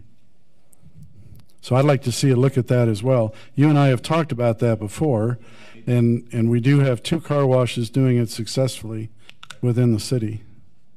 So, okay. All right, so everybody wants to talk to you. So we'll start out with Debbie Luray, Councilmember Luray.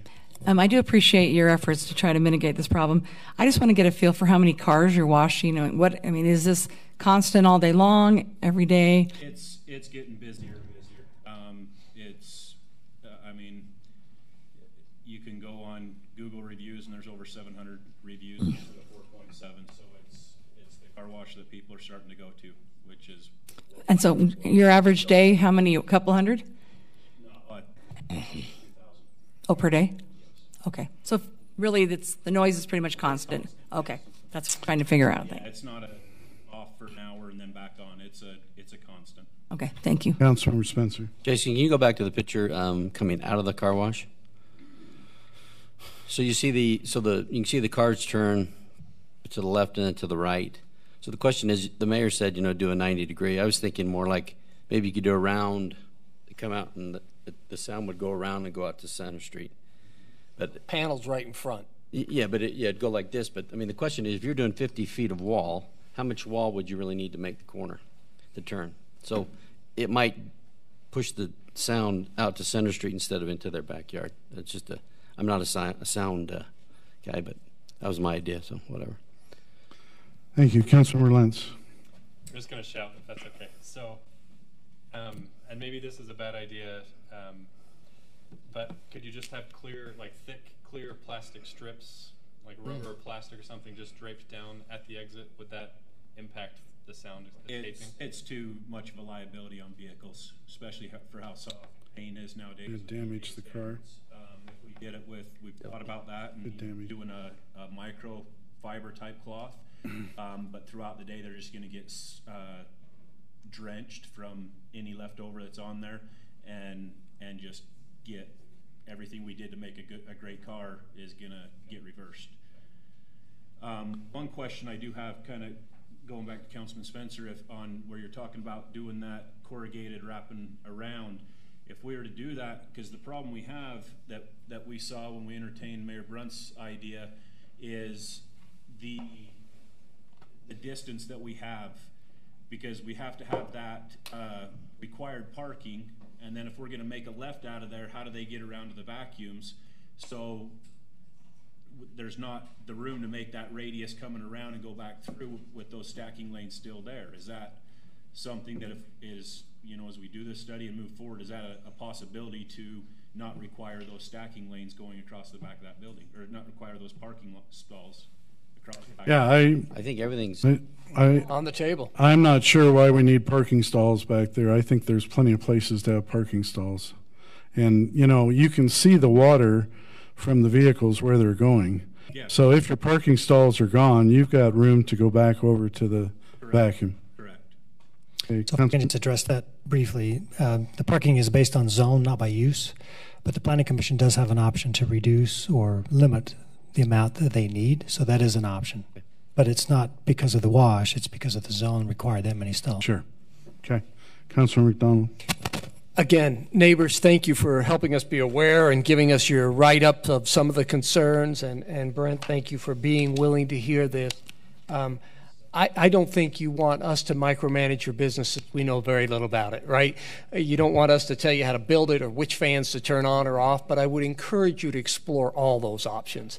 Do you turn off the last blowers? Maybe that solves the problem. Do you build a wall? if we can work together, and again, you're the expert. This isn't the first time a car wash, whatever brand it was, has had a problem with the neighbors, right? And so I just encourage you and us to study out various options. And I guess what we were saying is all options are open. They haven't all been approved, but all options are open for consideration. Are we going to remove a couple parking stalls and allow you to do X, Y, or Z? Can you turn off the blowers and still give a fairly dry car when you walk out and you still have a customer happy with what you're providing? So thank you for your service. I'm sorry for the problems it's causing neighbors, but I think if we study this a little bit more than we have to just approve this wall. So to the mayor's earlier almost motion, I would rather defer this until we have a few more data points, and I think our staff will work in harmony with you. Okay, great.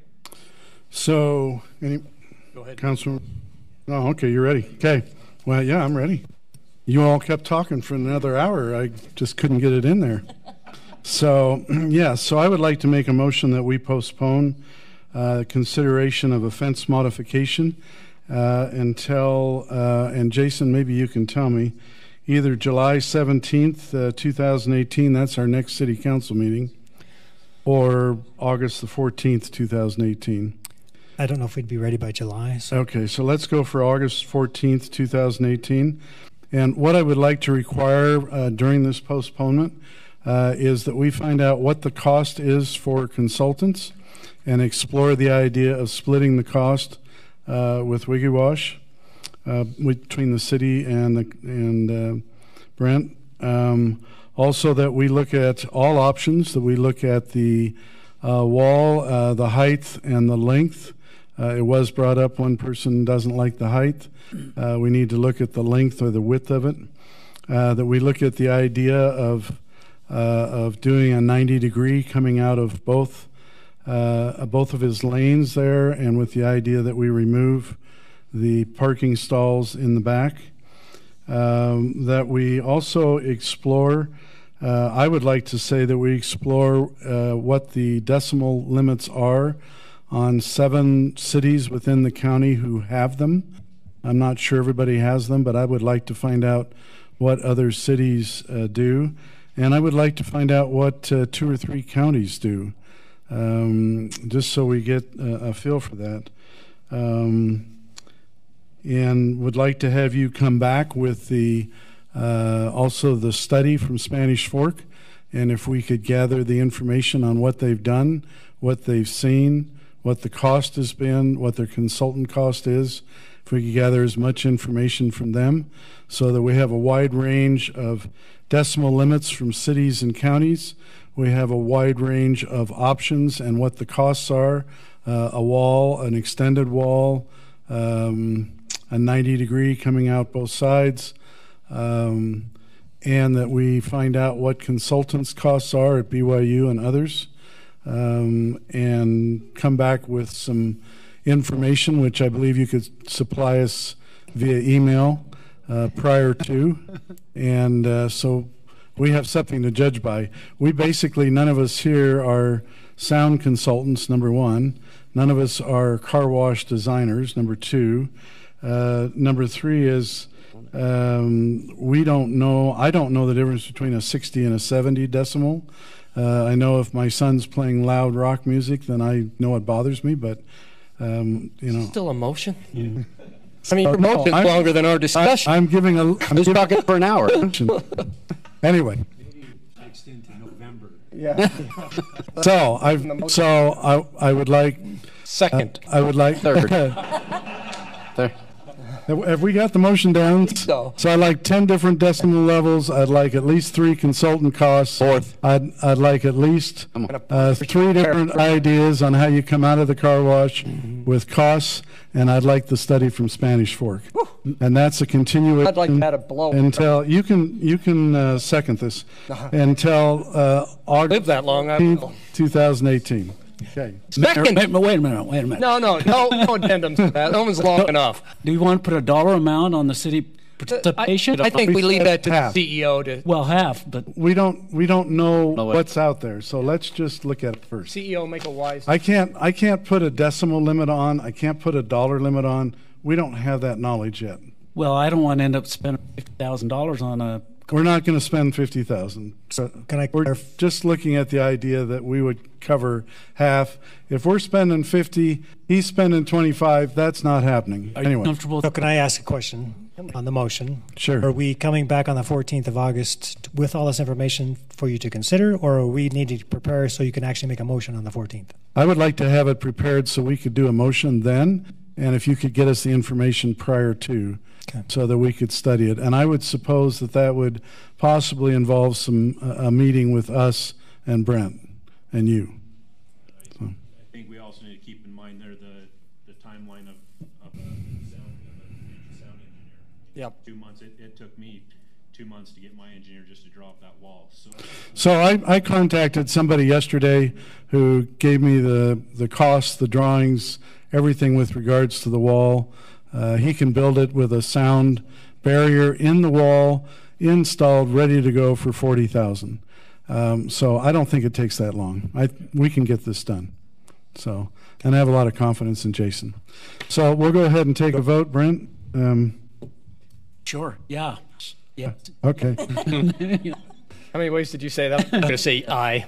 Aye. Aye. Aye. Aye. And if the neighbors want to invite us over for a barbecue, I'll bring a salad and we can hear some of your noise, okay? I'll bring balloons too. I'm buying, I guess. So. All right, we'd like to move on. Thank you, Brent and Jason, for being here. Now I'd like to consider the Strawberry Fields development and ordinance amending Section 22-5-3A and the zoning map of Orem City by rezoning the property at 676 East Timpanogos. Sam, are you coming back? Because I need to leave. Yeah, you can. Okay. Hold on. East Timpanogos Parkway from PD6 Tech Park to PRD zone planned residential development. After this, we will. Tom, you would like to recuse yourself? Yeah, we have property adjoining this, so I need to recuse myself. Okay, so Tom will recuse himself. Jason, you are a presenter, and we'll go ahead and... do we have the applicant here? Thought I saw him. Roger, would you want to come forward? Mr. Dudley here representing. We'll do a bio break after we finish with Roger and Jason on this. So, you want me here or there? If you could sit up here with Jason. This is Roger Dudley. Those that don't know Roger, yes, they're an engineer that does a lot of work within the city. So this property outlined in red was part of the Timpanogos Research and Development site. It was approved by the council a few months ago to go to medium density, or low density, excuse me, residential. That does support a PRD rezone, and so what they're proposing, this is the current PD6 zone, what they're proposing is to rezone that portion of property to the PRD zone, excuse me. What they're proposing is 13 units. 11 of those will be single-family detached. There will be number 9 and 10 will be twin home. So it'll be very similar to the Da Vinci Place, which is just directly south of that project. You can see the Da Vinci Place right there, a common border. These are some of the elevations of the proposed elevations for the single unit. These would be the attached twin home. And I believe the builder is Chatwin Homes, the same one that built Penny Lane and... Correct. Rick Chatwin is the one. Right. Okay. So he is the property owner on that. Here's the landscaping plan. They will provide trees along Timpanogos Parkway and Research Way, which are both public streets. The internal access is also a public street, which is required by ordinance as well. They do meet all the requirements. Planning Commission did make a recommendation for approval, and the staff supports that recommendation. Be glad to address any questions. So what is the square footage on these units?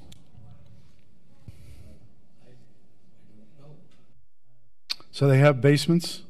They will, yes. So they're probably 12 to 1,500 on the main floor? Okay. And the selling price, probably in the $500,000 range? I suspect they'll be that expensive, okay. Yes. Chatwin Homes, we have a lot of great builders. Chatwin Homes builds a beautiful retirement home. Is this age restricted?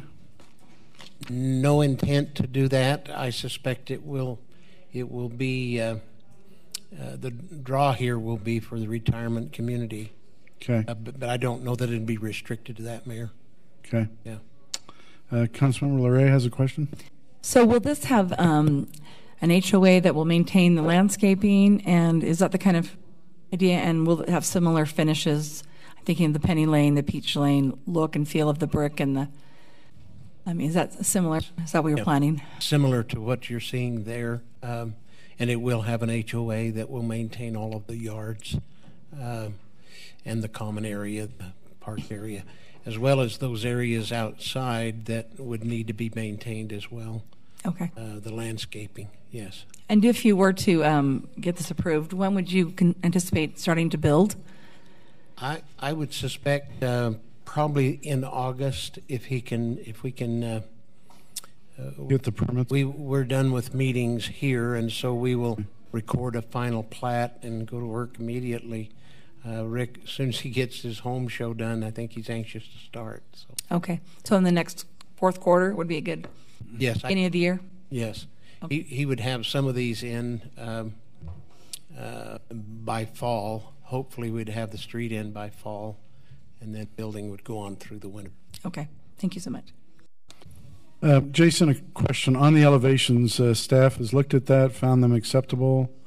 I mean, Penny Lane's beautiful, but just want to make sure that we're using quality materials. And yeah, it looks like it has some stucco in it, but the front elevation will have the different materials, the bricks and the other types of material.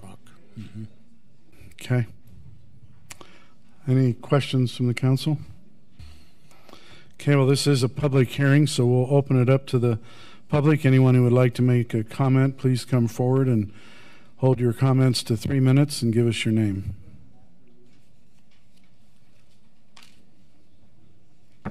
David Busaith, I just have a quick question. Does it have to be PR because of the one twin home that's 9 and 10, or is it have to do with home owner associations or something else? Why can't it just be residential? Jason.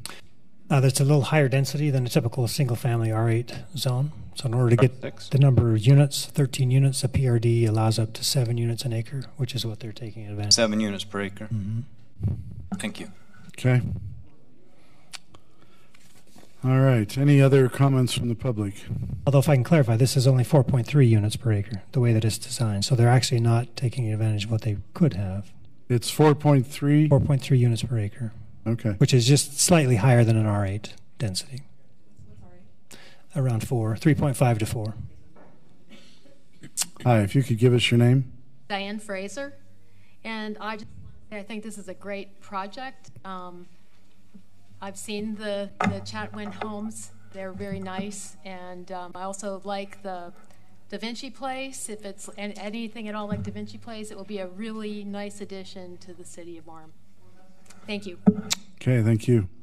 And Da Vinci Place does back up against Strawberry Fields or vice versa. Correct. So, any other comments from the public? Okay, we'll go ahead and close the public comment portion of our public hearing and bring it back to the council. Any comments from the council? Anyone care to make a motion?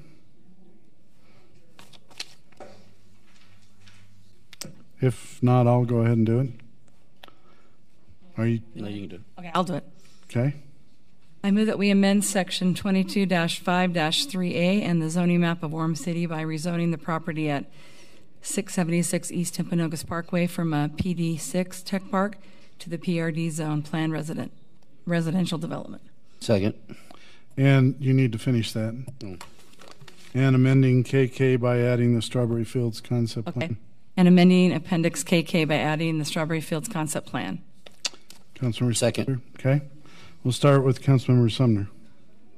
Aye. Aye. Aye. Aye. Aye. Okay. The resolution passes, and we'll go ahead and move on. Thank you. The ordinance passes. So we'll move on to item number 21, but before we do that, we're going to have a 5-minute bio break for those on the dais, and we'll come back.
That's what I should start talking. I was in a fight with a bear.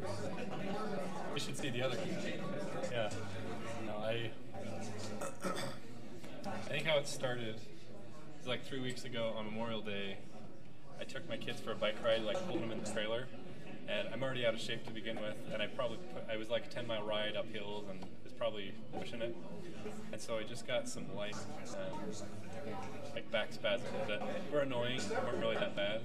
But then last Friday, like the spasm kind of spread to my sciatic nerve, and so like this whole core of my body shot. I don't think so. I mean, I've had these over the years, every now and then, but they gave me a shot and had me on steroids and painkillers and muscle relaxers and taking just a little bit of the edge off of it, but it's still bad. Yeah.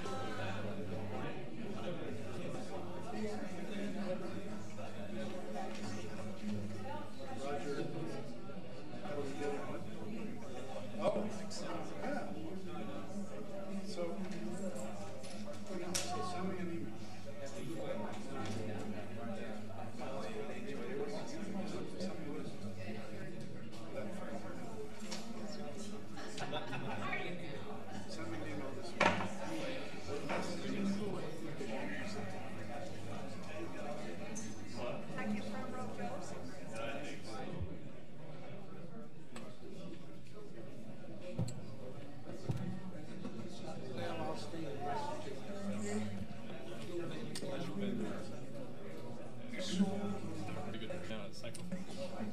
Yeah, we had a great turnout.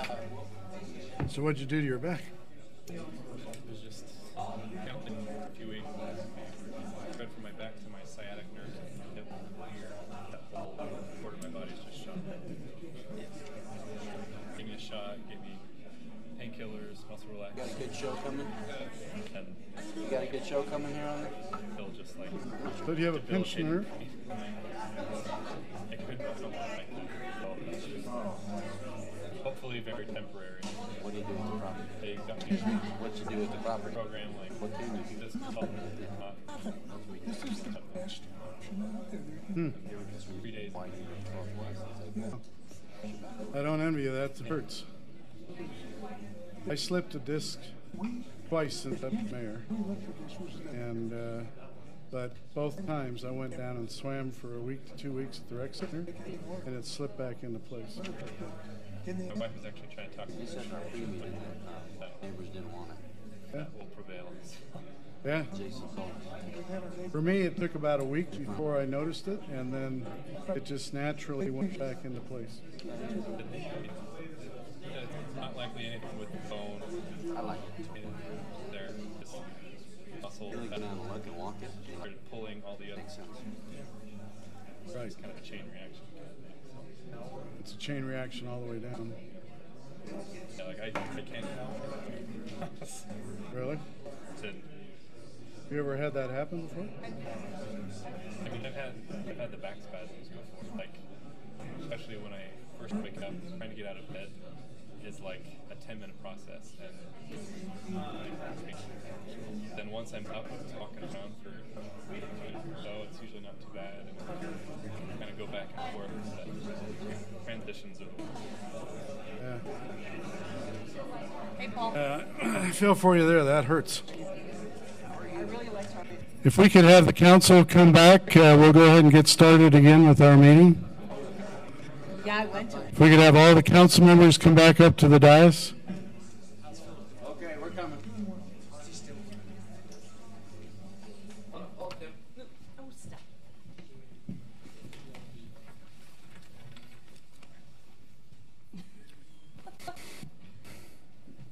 Isn't that funny? Gave me a pink. She's funnier than him.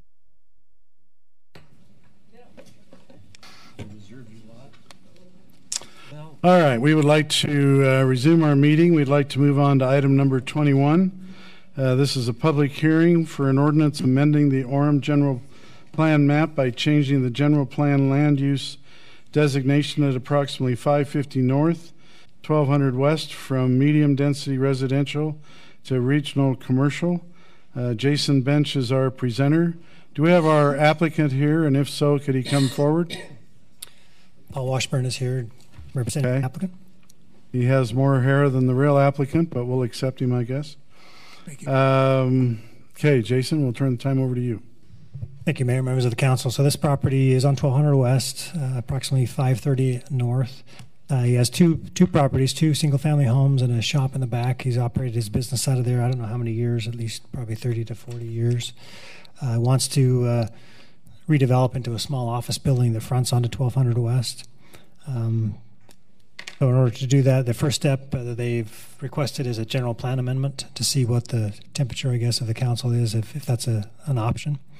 If the council chooses to change the general plan, they would come back then for a rezone to the highway services zone, which is what is on the west side of 1200 West. So these are the current zones. It's currently medium density residential. He's wanting to change that to regional commercial, which would support the the highway services. This is the current zone. You can see it's currently R65, which does support obviously single family homes that are there. You can see to the north and east there is a current PRD. This R65 is also a PRD, and then there's some apartment complexes on 4th North as well. And then what you can't see in the middle, whoops, there you can, is the trailer park that surrounds the property to the south and east. May I? Sure, go ahead. So in red is the highlighted pink or red or whatever is what we're talking about. Is the two properties, yes. Are the two properties. Which property is currently operating in a commercial area? So this is his office here, or what is that currently zoned?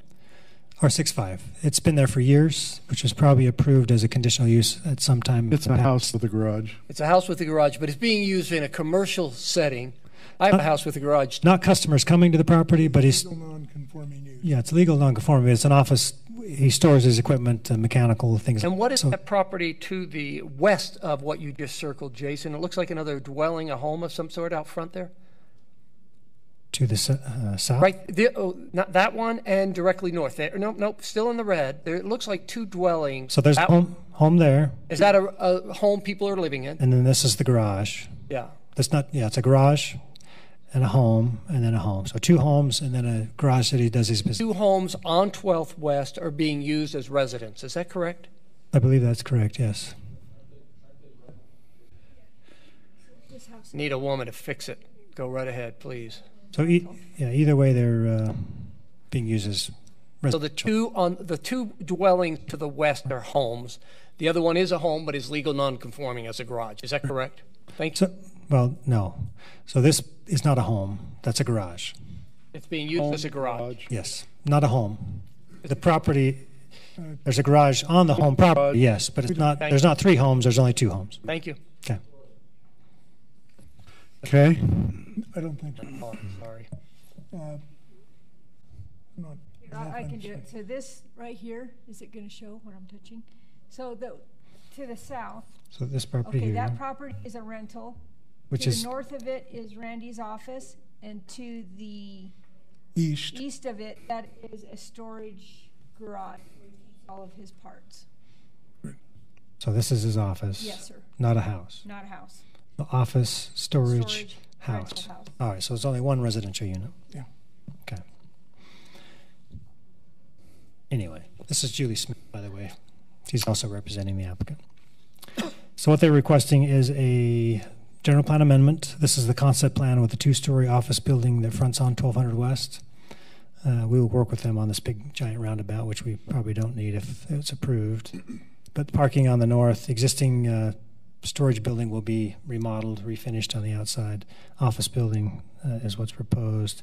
Here are the two structures you see, and then you can see the storage in the back.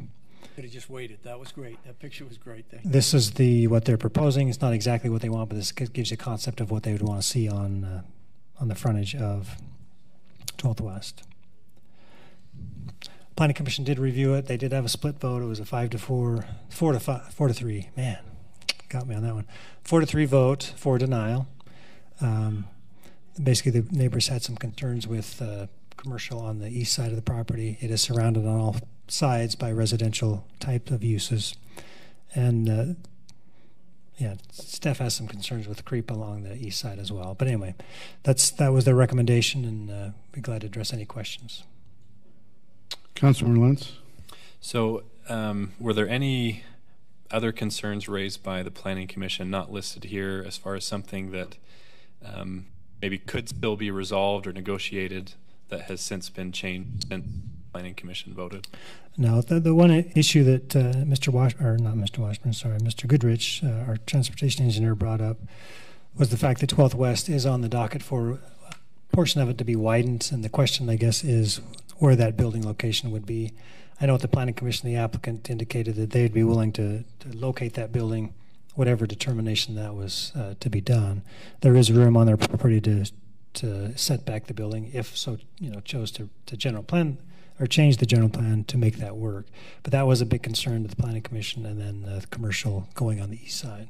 So it sounds like the concern wasn't necessarily the type of building being proposed or anything along those lines. It was just kind of creating that zoning island in the midst of the other, which is not something you can really just change without rezoning all of the surrounding property. Well, and I think the issue is if this part is rezoned, then you got a trailer park that may or may not be there forever.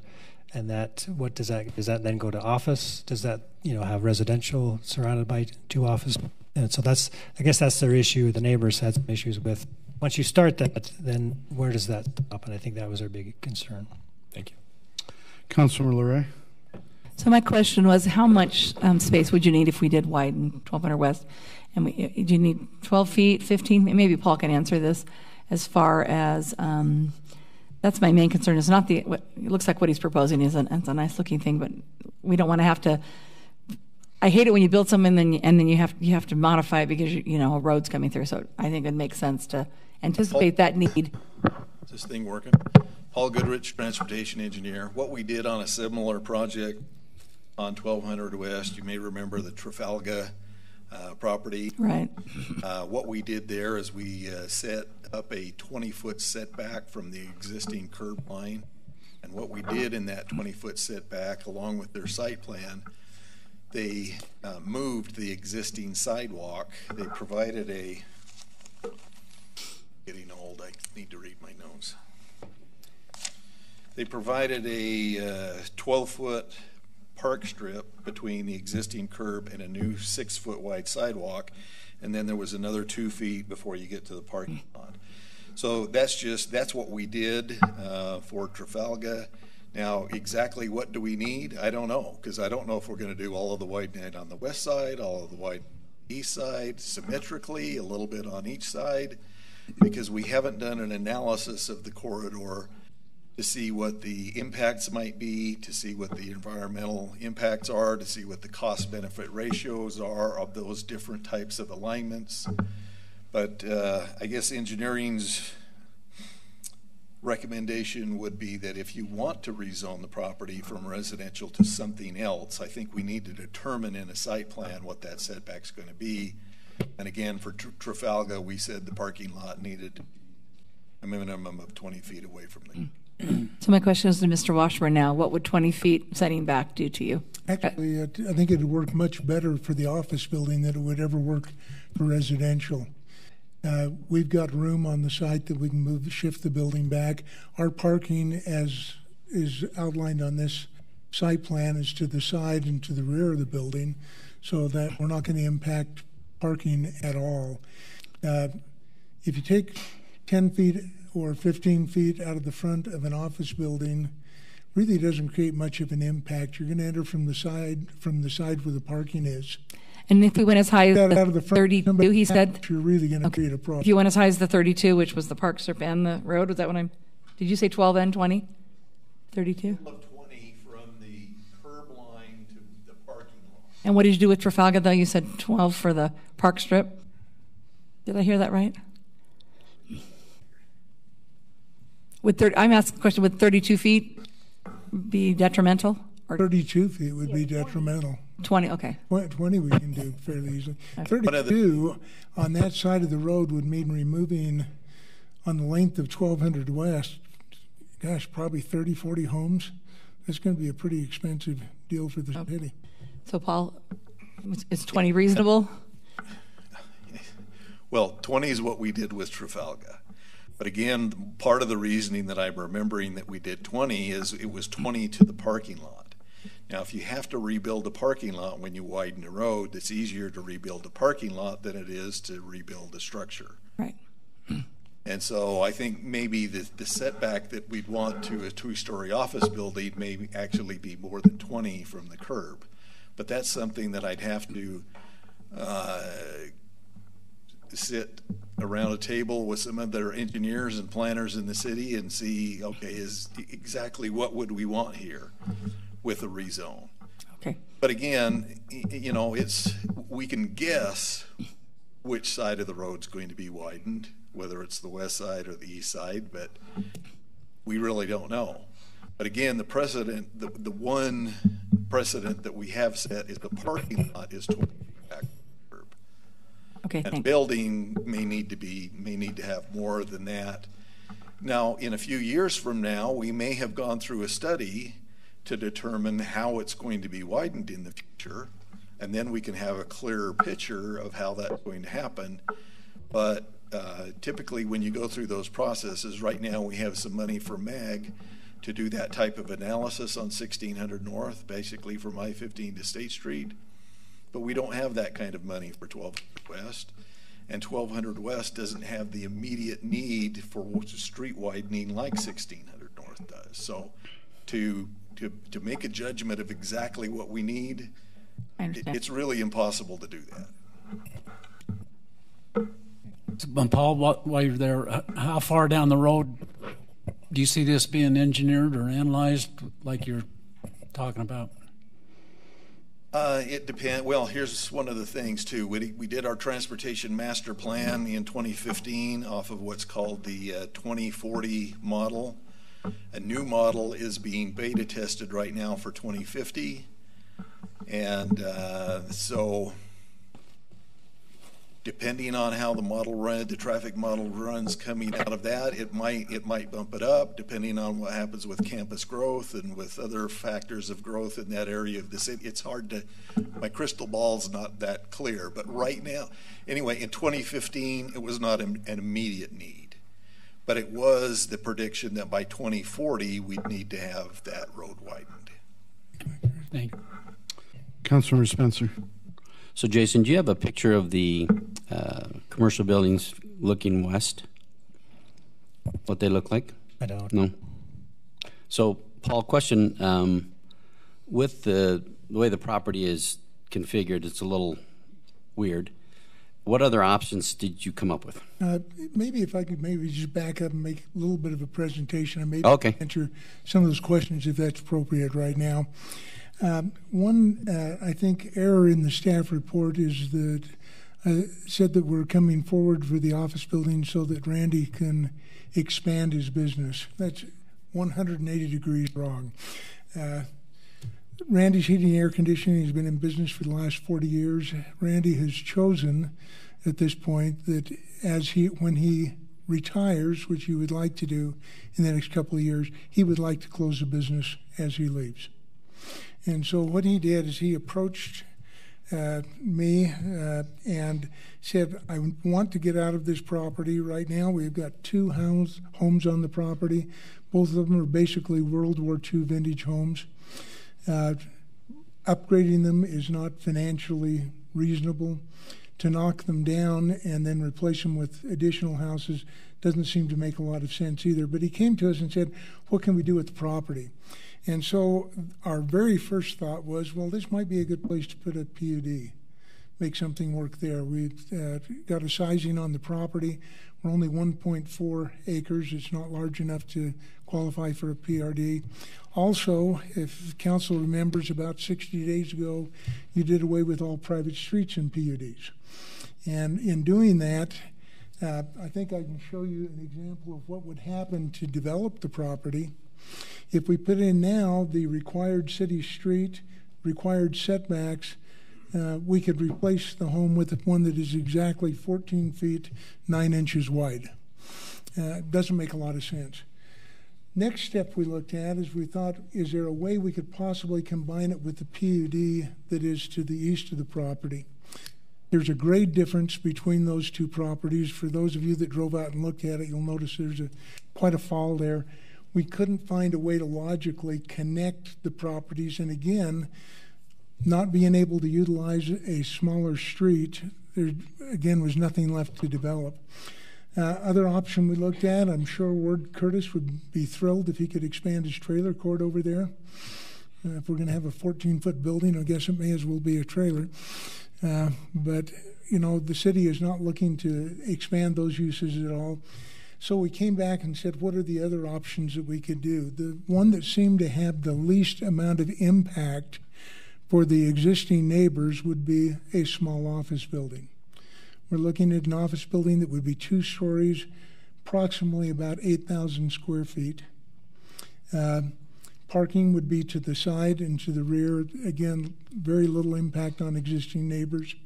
There is an existing warehouse that has been utilized in the heating business. That one would, there's a portion of it would be taken down. The balance of it would be remodeled, refaced to match the building.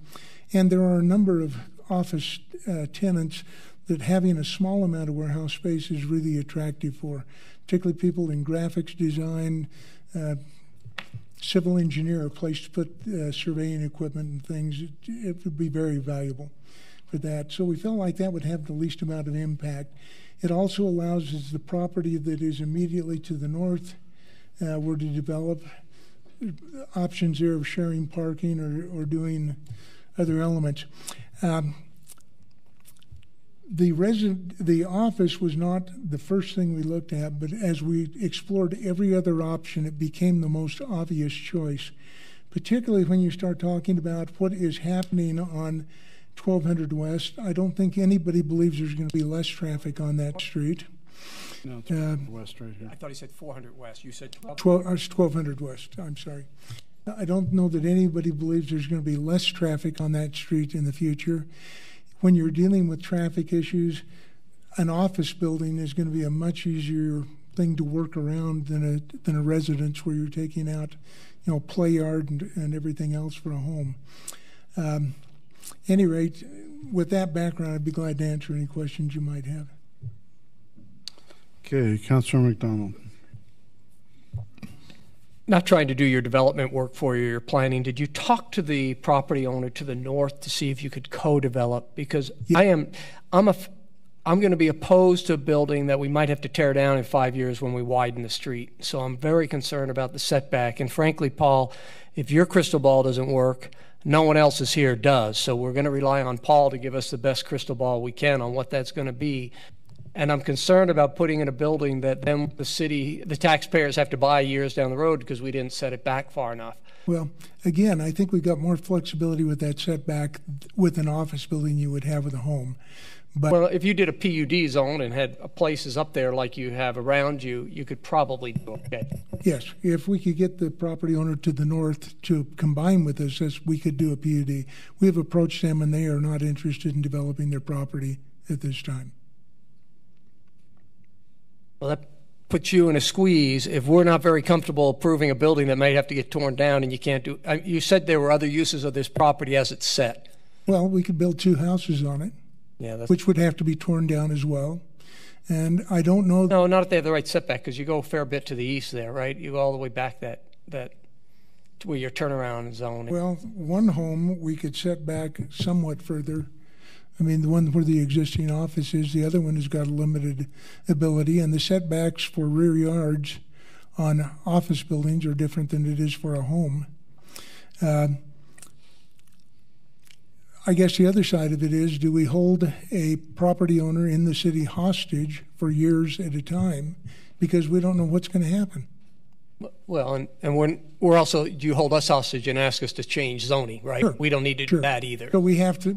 A house is cheaper to tear down than an office building. I don't know if it would be or not. 8,000 square feet. You're going to build an 8,000 square foot home down there? You build 2 1,500-foot homes, you're probably looking at close to $1 million to take. To what size homes? 1,500 square foot. Well, 1,500 square foot home with a basement, Right now, half a million each down there. By the time you 8,000 foot take it building, down and it's gonna be replace it, $150 a foot, so it's $1.2 million. So it's about a wash. Okay. Any other comments, questions from the council? Councilmember Spencer? Jason, can we see the picture again, looking at the property? So if it stays as is, in the back by the warehouse, that's just all gravel. So, Correct. do the neighbors want to look at a gravel, or do they want to look at a parking lot? Would be the question. And did you met with the neighbors? Yeah, we had a neighborhood meeting. yeah, I'm sure. And what was the results of that? We felt when we left that there was general consensus that the office building would have the least amount of impact. I don't know that there was a lot of enthusiasm for any particular proposal. I think the people that lived in the condo project would like to have found a way that it could be combined with theirs, but there's just no physical way to make it work with the constraints that the ordinance puts on us. No good way to connect it. Again, if the Carrillo property were available, that would change everything. But So Paul, do you know that from the sidewalk to the front of the first house on the left there, what that? I think it's a minimum. It's at least a 30-foot setback because that's what the code was. But Okay. So if you took 20 feet, and then the office building would be, I'm assuming it'd be the setback on the house on the right. I think we could set back the office building from the back of curb probably 30 feet without a problem. So, Jason, a couple of questions. The garage warehouse, can that be turned into a home? It's possible to do a deep lot on that. Yeah. Okay. And then the extra lot that's back there, can an extra driveway go back and do another home back there? Depending on the configuration and if there's no other alternatives, they could do up to 4 deep lots. 4 deep lots? Mm-hmm. Well, obviously depending on the square footage and. Sure. So if you tore down the garage, you could have 4 deep lots. Probably in this instance, you could probably do at least 2, maybe 3. In addition to where the office building is. Because the deep lot would have to be 125% of the requirement of the zone. So the lots in the back have to be a little bit bigger. Okay. So you're looking at probably 2, maybe 3. So in theory, could you keep the 2 homes, tear down the garage, and do 2 or 3 deep lots? Probably 2. 2? So the 2 on the front and then 2 in the back. Okay. So you'd have 4 lots there. Potentially. And if you sold the first 2 homes as is, understanding their World War II vintage, but it's pretty hard to find a home under $300,000 right now. So you could sell those 2 and then sell the 2 lots. And in theory, maybe come up with $700,000 out of the whole program. It's possible. I mean, that under current ordinance, that's what they could do. Okay. There's no way to do twin homes with that you could get more twin homes in there, like on a senior overlay, and just have a drive going back there where they park underneath a carport type situation. No mechanism now to do that in this location. Okay. All right. Yes. Maybe just comment to your proposal. I think in theory it sounds fine. I think what we're trying to accomplish in Orem, I think, is trying to upgrade neighborhoods. Trying to create deep lots that are awkward to get to is something that, the last couple of city councils seem to do everything in their power to eliminate being able to do. These homes, they could be, I guess, slightly renovated and sold, but they are old homes. No, I understand. And it's not just a matter of putting a fresh coat of paint on them. These were I restored an 1861 home. And so you know what I'm talking about. We're talking about bedrooms that have a single electrical outlet in them. You're talking about, heating systems and cooling systems, and you replace. Trying to upgrade those homes is going to be a very costly procedure, and then you're still going to have a home that is 70 years old. No, I understand. We have quite a few 70-year-old homes around, and we need affordable housing, and so I understand where you're going. I'm just looking at options because If you look at this area is pretty much residential, and you know, I like an office building, but I don't know that I'm real enthused about changing this whole area into office buildings. And you know, there are other affordable homes in the area that are less expensive, older, less expensive, mobile home park, etc. And I don't, you know, I don't know if I'm ready to change the whole nature of that neighborhood. Do we have a Google shot of that street? Because this is not the first incursion of commercial on that street. If you've got a Google shot there, it'd be interesting to look at that. It does show the Sorensen Towing, I think, is on the corner. Yeah, I'm aware of Sorensen. Yeah. Yeah. That's kind of a, looked to me like a misnomer where it got stuck in a corner and started out as a house and turned into a commercial. Then if you turn and go further to the north, here. You can't up there. Oh, Yeah, it doesn't go up. Doesn't.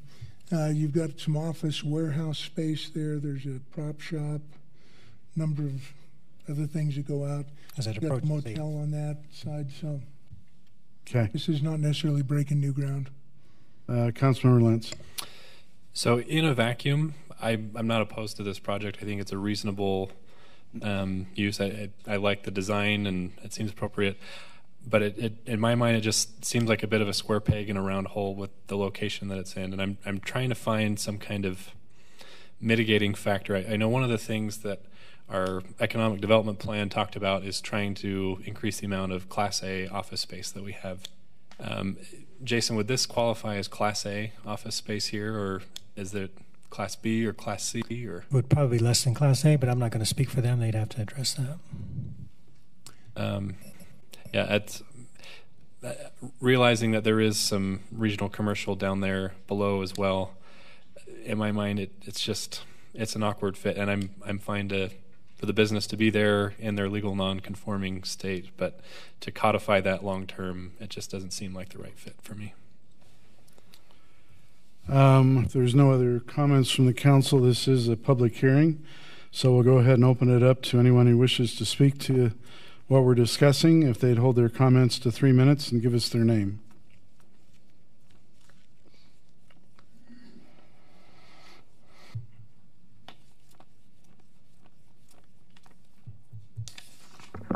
Jana Bauer, 612 North, 1025 West, Orem. So I was at the planning meeting when this was brought up, when they said that they were going to vote against it. And at the time, whoever sits in that chair right there said that there was a way to put homes into that area. And, you know, this is our ward, this is our area, and we are single family dwellings, and we have some twin homes and things, and our people don't want to sell their houses. They don't want to be forced out by businesses, and across the street is the strip mall, and that's great because that's all over there.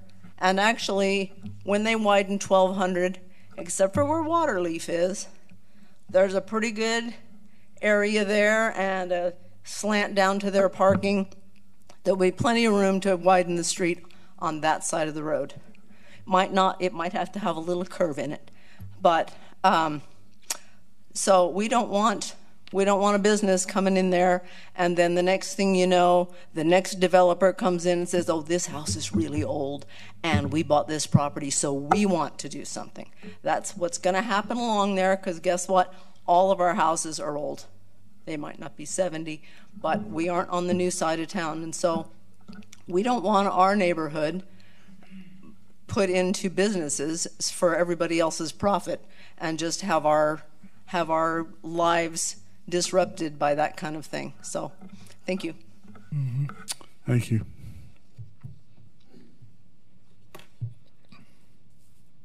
Brian Schramm, 646 North, 1060 West, Orem. I'd like to echo the sentiments that were expressed by Mrs. Bauer. First, the people in this neighborhood view this as a further attempt at an incursion and a degradation of the fabric of our neighborhood, the social cohesion of our neighborhood. The person that owns this property has operated for a long time with their conditional permit, their non-conforming permit, and have been a good neighbor. However, punishing the rest of the neighborhood by creating another situation, which could easily become something like the Wiggy Wash that we just listened to, seems to me a short-sighted effort to give short-term monetary gain to one non-resident individual at the expense of everyone who lives in that neighborhood. If you would like to hear from the property owner to the north, she's here, and I would invite you to have her come up and give you her views as well. That's up to her, so. Well, you can invite her. Can you not? She's welcome to come speak. But anyway, in short, we feel that this is a short-term financial gain for one individual at the long-term expense of the social cohesion and fabric of our neighborhoods. We strongly encourage you to help create and maintain a bright line on 1200 West, keep the business on one side, and let the residents stay on the other side. Thank you for your time. Thank you.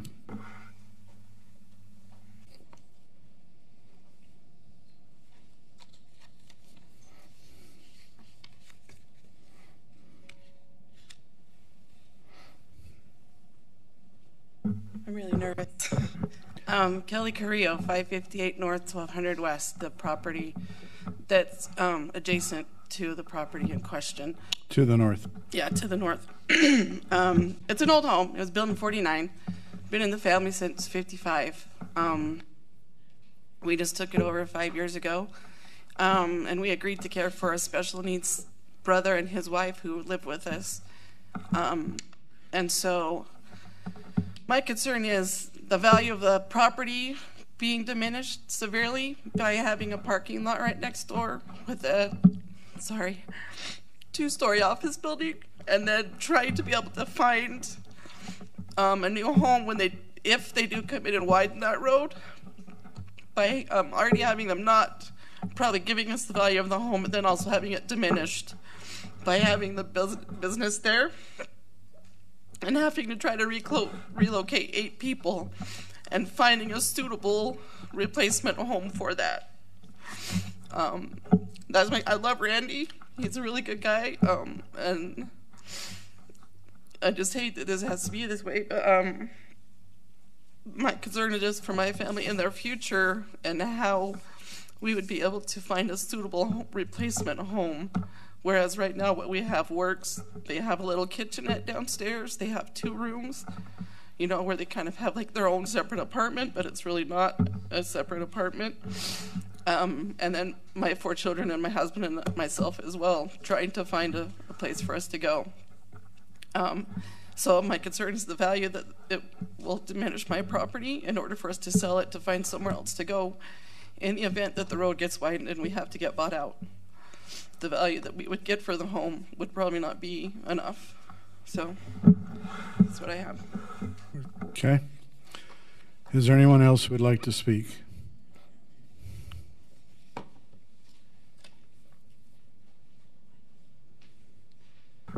Just real quick, Richard Bauer, 612 North, 1025 West. Just one thing that wasn't brought.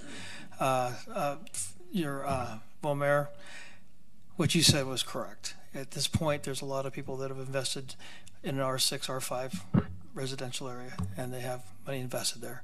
At this time, it's probably, 40 years in the future, maybe. But right now, it's a residential area, and it's just best for the community and for those there that it remain that way, and not to make one exception just for, like I said, for a developmental situation. So that's all I have to say. Okay, thank you. Anyone else care to speak? Okay, we'll go ahead and close the public portion of our public hearing and bring it back to the council. Any comments from the council? Anyone care to make a motion? All right, I'll make a motion. I would move that the City Council deny the proposed amendment to the Orem General Plan. Is there a second? Second. Okay, we'll start with Councilmember Sumner. Nay. Aye. Aye. Aye. Nay. Okay, that motion does not pass.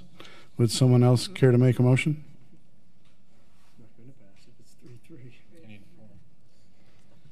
Yeah, Mayor, I'd like to motion that we defer this until, when's our next meeting? July what? 17th. 17th, because we don't, it's 3-3 right now, and we'll need a fourth person. No pressure, Mark. We could have 4, but we're not getting it, so. Right. Your point is well taken. So I think we defer until the tiebreaker's here. Go ahead. You done? I'm sorry. Yeah, I'm sure. I'm happy to have it deferred. I'm just wondering if, as a part of that meeting, we will come back and show you if the property can be developed as a deep lot. So I think you're going to find out it can't. And that may make a difference to some of you. What? Sure. I'm not interested in having to tear this down at taxpayers, so I'd like to see at least the 30-foot setback, because honestly, that's a ridiculous thing to have to tear down something. That's just lack of planning. So I want to see it if the road were widened, what that would mean, and could you feedback? So could you give that, both of those? Just to defer. I'm sorry. I'm done. So my thought is, and the neighbors around it, the default position is it stays what it's currently zoned. In order to change the zoning, you have to have a compelling reason to do that. And to this point, I don't see that compelling reason other than I would like an office building. If it can be developed or not developed, that's I think what the concerns are that the neighbors are raising, and I don't see a compelling reason. And again, I echo Debbie's concern. If you had it back 30 or 40 feet, and Paul could look into his crystal ball and say that's far enough, then I might have some sway on this. But at this point, since it seems to be landlocked 3-3, unless someone else thinks it's going to go a different direction, I propose we defer it. You get a little more information, and we have a tiebreaker here. Make a motion to continue it. I make a motion to continue to July 17th. 2000. I asked for a comment way before Go both ahead. you Go right guys. ahead. I'm sorry. Go right ahead, Brent. Are you willing to work with staff on the setbacks? That seems to be absolutely a lot of the key issues. Yeah. Had another thought, but I lost. Sorry, my bad. I didn't. Sorry, I didn't hear your. Anyway, I'd like to make a motion. If you work with the staff on the setbacks, Hold on, Brent, if you can. Steve has a Let me comment. just make a comment on that. As far as working with staff, there's only so much leeway that there is. For example, in this case, what's the zone that you'd be looking at? I don't know if we've even talked about that. Highway services. Highway services. So, Jason, does that require setback equal to the height of the Equal to the height on the backside. So if you've got a building that's 30 feet high, for example, they'd have to be set back at least 30 feet from the all residential property. So so that means there's only so much room to work with, you know. Well, my concern is, why are we punishing a business? What? That would be on the back. Room to work on the front of the building. Okay. So we can lay I just wanted to point out the limitations. Why are we punishing a business that could be 20, 30, 40 years down the road, on as far as the 12th West widening or whatever they do there? This would be perfect for seniors. I mean, Paul stated that it'd be 20, 30 years. An additional comment that might help. We're doing what's called a UVU area transportation study. One of the things that's in the scope of work is reconsidering whether or not we're going to do an 800 South interchange. Some of the thoughts are if we don't do an 800 South interchange, we probably need to maybe do something at Center Street and improve 1200 West sooner than we thought we might be able to. So a year from now, that might change to, you know, if the cost-benefit ratios and the impacts say that it's better to widen Center Street and start widening 12th West to be able to have a better north-south corridor through the area and not have an 800 South interchange. Those things that I said were based off what we did in the 2015 master plan. But as we do more planning over time, that could change significantly within a year from now. So, Brent, Tom, you want to make a motion? Well, legal said I couldn't say that. Is that right? No, you can say that. All I was trying to point out is that the amount that there's only so much room to give as far as working with staff, that they would still have to be 30 feet set back Be within the standard. from the residential, right? You know, so they could agree to do the maximum setback from the street possible. You work with the standards, whatever. You had to work standards. Standard setbacks. Yeah. I make a motion we approve it with the amendment that they work with the current setbacks required. Is that what you want? To approve it, yeah. Think you can answer? Okay. I'm sorry, just to clarify, how is that different from What what was proposed? The setback. He denied it, but he wanted. Oh, right. Okay. Yeah. So you just want to take essentially the same vote, but just flipped around.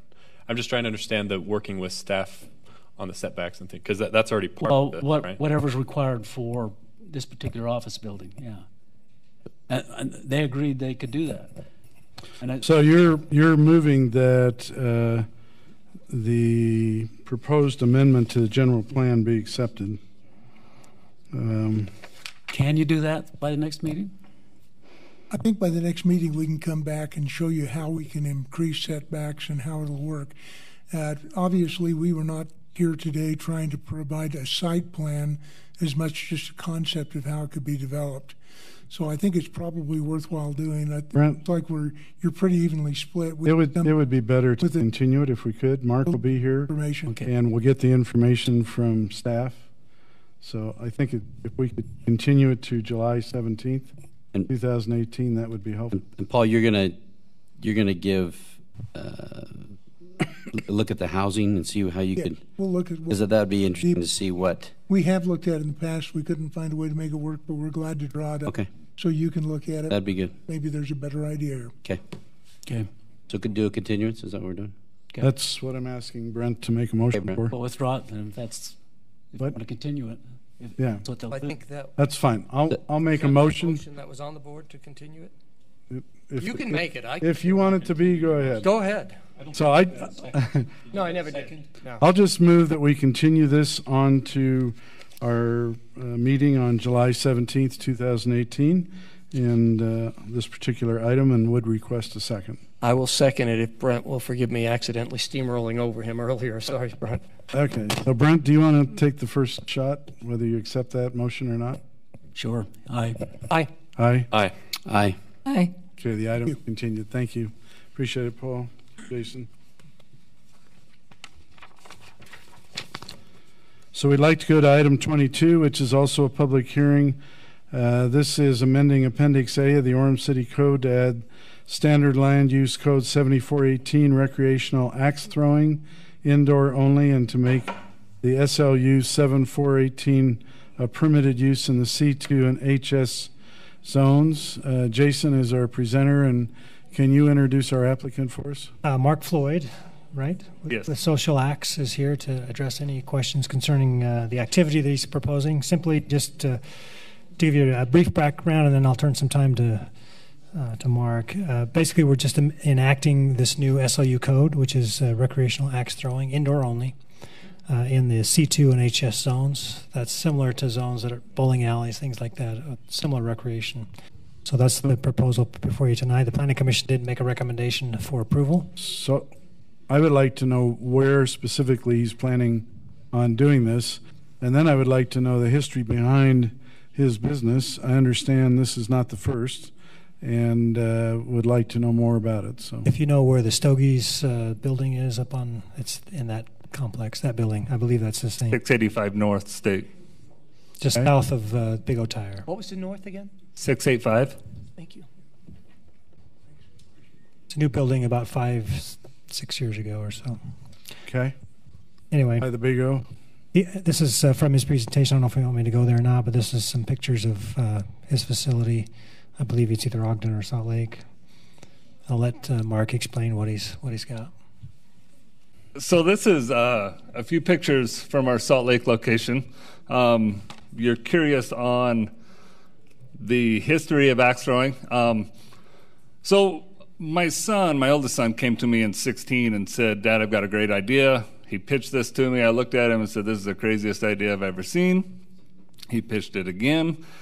I tried to wrap my head around it. It sounded like a good time. We did a little investigation into it, and we opened our first venue in Ogden, April of last year. So we've been open for about 14, 15 months. We did a little research on it.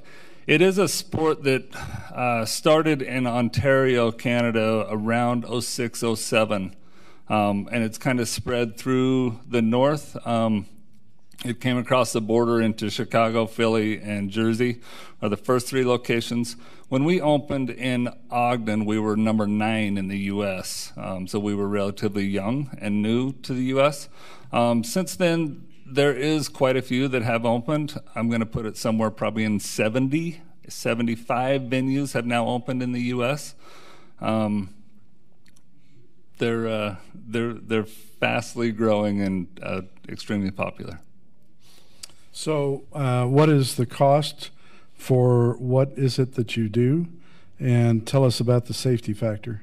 So it's set up pretty much exactly like a bowling alley. You can see there's some lanes in there. What you do is you'll come in and you can do a number of different activities. We can have a city council meeting over there, and everybody comes in as a large group. And what I do at the time, we have safety coaches that are set into place. What the coach would do would run through all your training, divide you into 2 groups. You'll play against each other to kind of, settle the score. So, I've gone bowling a couple of times, and a couple of times I threw the ball backwards instead of forwards. Whoa. What happens with the hatchet in that case? You get sued. So, for the most part, invited to the ribbon cutting, I think. We do have some safety zones set into place. You can see there is a throw line that's established. There is a 9-foot, I don't know what it's called, like a no zone, basically, where only the thrower is in this area that's set up for throwing. The way that the coaches design it and the way it's designed to throw, it's not a whole lot of return. I have yet to see one go backwards. And we do stress a lot with safety with our coaches to make sure that everybody is throwing it correctly and having a good time. So how many throws do you get for what cost? So it's a 2-hour event. If you set it up as a group, or it's set up for private parties, group parties, bachelor parties, reunions, that kind of stuff. It's a 2-hour event. It's $30 per person for 2 hours.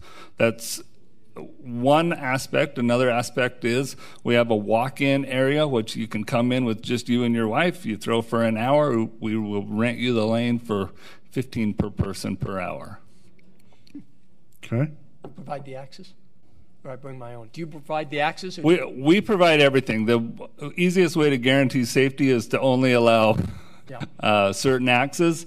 We do. It's just a basic east wing axe. It's a camp axe. It's 18 inches long. It's not really designed for any type of deadly action. It's a camp axe, basically. Is that your typical demographics right there?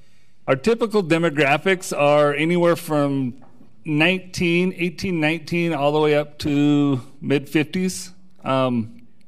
It's a pretty wide range of throwers that come in to have a good time. Cool. Okay, any comments from the council? All right, this is a public hearing, so we'll open it up to the public. Anyone who would like to come forward and speak to this, please do so. Give us your name and hold your comments to 3 minutes. Seeing as how we have no one willing to come forward. Oh, I'm sorry, okay.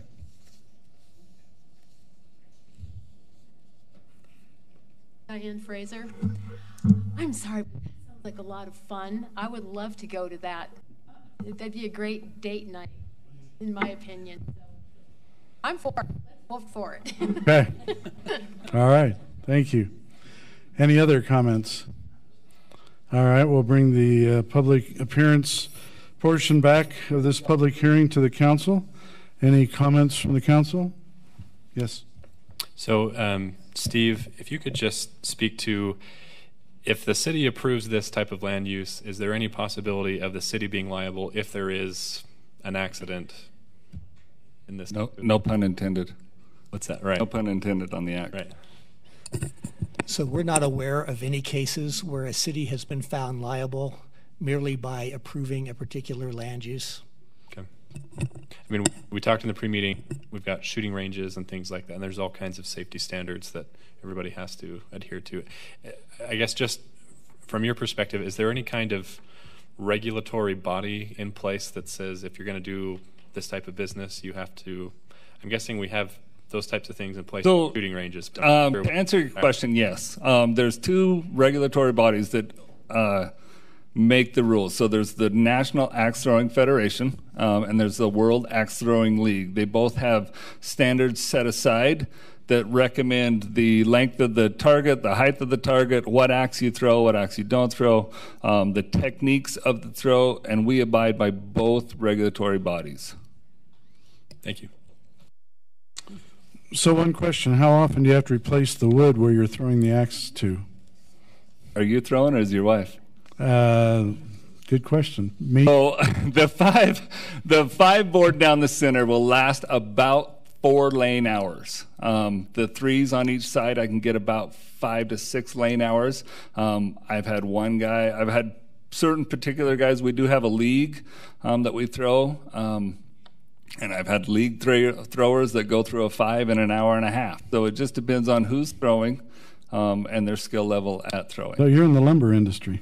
I'm in the toothpick manufacturing industry. It's what I'm in. Okay. Any other comments from the council? I got a question. Yes. So are you required any amount of insurance? Is there an insurance requirement for that? For my general liability, I carry a $2 million general liability policy. Like recreation, okay. Any other comments? Anyone care to make a motion? I can do that. Okay. I recommend that we, by ordinance, amend Appendix A of the Orem City Code by enacting Standard Land Use Code 7418, recreational axe throwing, indoor only, as a permitted use in the C2 and HS zones. Is there a second? Second. Okay. We'll start with Councilmember Luray. Aye. Aye. Aye. Aye. Aye. Aye. Okay, the ordinance passes. Thank you very much. Thank you. Thank you. Look forward to participating. Thank you. We'll now go to item 23, which is a public hearing. This is to enact Article 22-24, State Street District Zones, enacting Section 2224-1, City Center District Zone, amending Section 22-2-1, definitions, 2211-1, PD Zone, purpose and applicability, 22-8-8, Zone Development Standards, 14-3-3, specific regulations by sign type, 14-4-4, modification of requirements, 22-5-3-A, and the zoning map of Orem City by changing the zoning of properties located within approximately 1/2 mile radius from 56 North State Street from the C2, PD1, PD30, R6, C3, and R8 zones to the City Center District Zone. Our presenter is Jason Bench, and you have some friends with you. I do. To my left is Christian Kirkham, who's kind of taking the lead on this long-range planning effort. Right. And then Susie Petheram from CRSA, who's been our consultant on helping us kick off this project over a year ago, I guess, holding some meetings and some other events. So just a brief background, then I'll have Susie give you a little background on the public meetings side, and then I'll go through the ordinance when we do that, and we'll all address questions at the end, if that's okay. Just a little bit of background. As you are aware, the City Center District is part of the State Street Master Plan. The Master Plan called out 5 different districts. As a city staff, we determined that City Center was probably the first and best option to come forward to kind of set the tone of how we want to do these other 4 districts, or the 5 total districts. So before you tonight is, I know, Mayor, you've had a mouthful of all those different sections that we're amending. It is a big achievement to get before you tonight. We're very excited and pleased to be here tonight to hopefully enact the City Center District. It does a couple of things. One, it's a long-term vision that we look at as more of an economic sustainability for the city in general. It's going to be not only good for the business owners, in our opinion, the city itself, property owners, just adds value to their bottom line and also the cities. And so as we move forward, I just want to have you keep that in mind, that it's a long-term vision, that we're not obviously going to have it redeveloped by tomorrow. It's going to be a 5 to 10 to 15-year outlook as we encourage developers and property owners to redevelop. I'll get into the details of the ordinance, but I'm going to turn some time over to Susie to kind of give you a background of what we had done in the past and what led us to this point.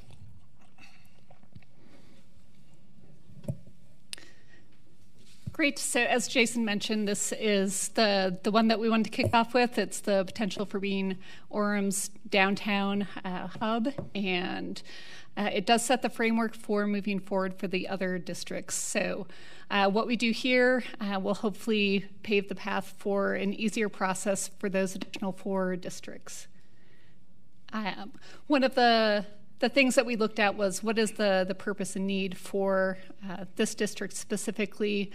Jason already touched on many of these, but really to provide a diversity of uses and choices and amenities, and to also provide a targeted area for more intense development to help relieve some of the pressure on the stable existing residential neighborhoods of Orem.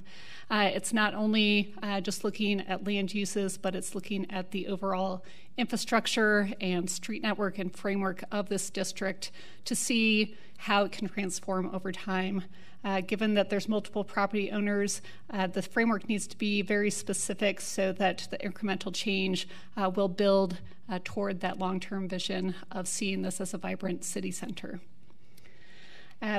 Some of the things that the city needs to consider are the multiple perspectives, looking at the opportunities for the city center. What does the city want to achieve?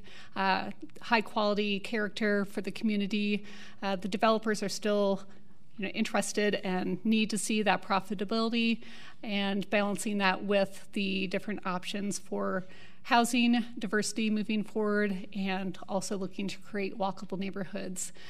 Overall, the framework for creating a new urban forum is to shift this area to a more walkable, transit-friendly neighborhood, so that it has the advantage of attracting light rail or BRT as the city continues to grow, which will help relieve the traffic congestion issues as more people continue to move to Orem. One of the things that this particular district and zone is looking at is a more comprehensive look than your standard land use zoning code.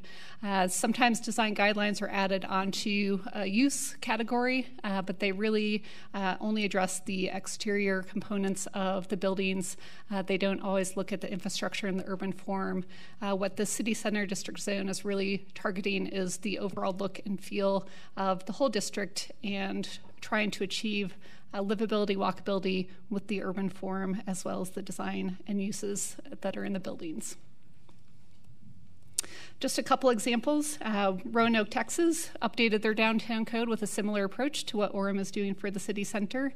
The top images shows what the street looked like before. The bottom image shows some of those existing buildings retained, but improvements not only to the urban form of new buildings, but also the street infrastructure and streetscape. So, Susie, the 2 pictures, the picture above, the cars look like they're more 1990s, 2000. The cars below look like they're 2015. Do you know the time period between the beginning and the after?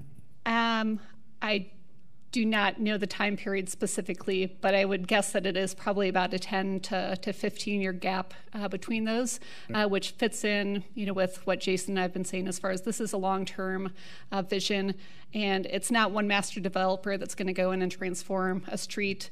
In this case, it's those incremental infill development projects all working towards the same goal. Just some regional examples of districts that Orem sort of saw as precedents to work toward. Downtown Daybreak in South Jordan, the 9th and 9th neighborhood node of Salt Lake City, and Holiday Village. All of these areas are very contained city center, downtown nodes that are surrounded by stable residential neighborhoods, and that's what Orem tried to achieve. So what you're actually seeing is this kind of thing starting in other parts of our state. And I've seen multiple other areas that you don't have mentioned here that are doing it as well. Right. So it's a real, I think, revitalization of our neighborhoods to something that has great potential. Yeah, and I think the key thing is the balance between the centers, the neighborhood nodes, and the surrounding residential areas. And that's what these examples have done fairly successfully, and that's definitely been a key issue and area of concern going through this process, and that's what we just want to reiterate, that that's one of the goals too, is to help preserve and stabilize those surrounding residential neighborhoods.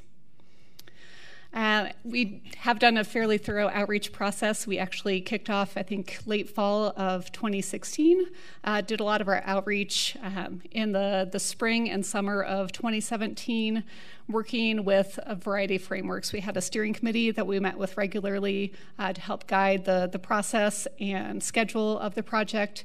And then we did some charrettes, design workshops with targeted focus groups, people that we knew had a vested stake or interest in the city center district, business owners, property owners, adjacent neighborhoods, and developers that had their eye on the area.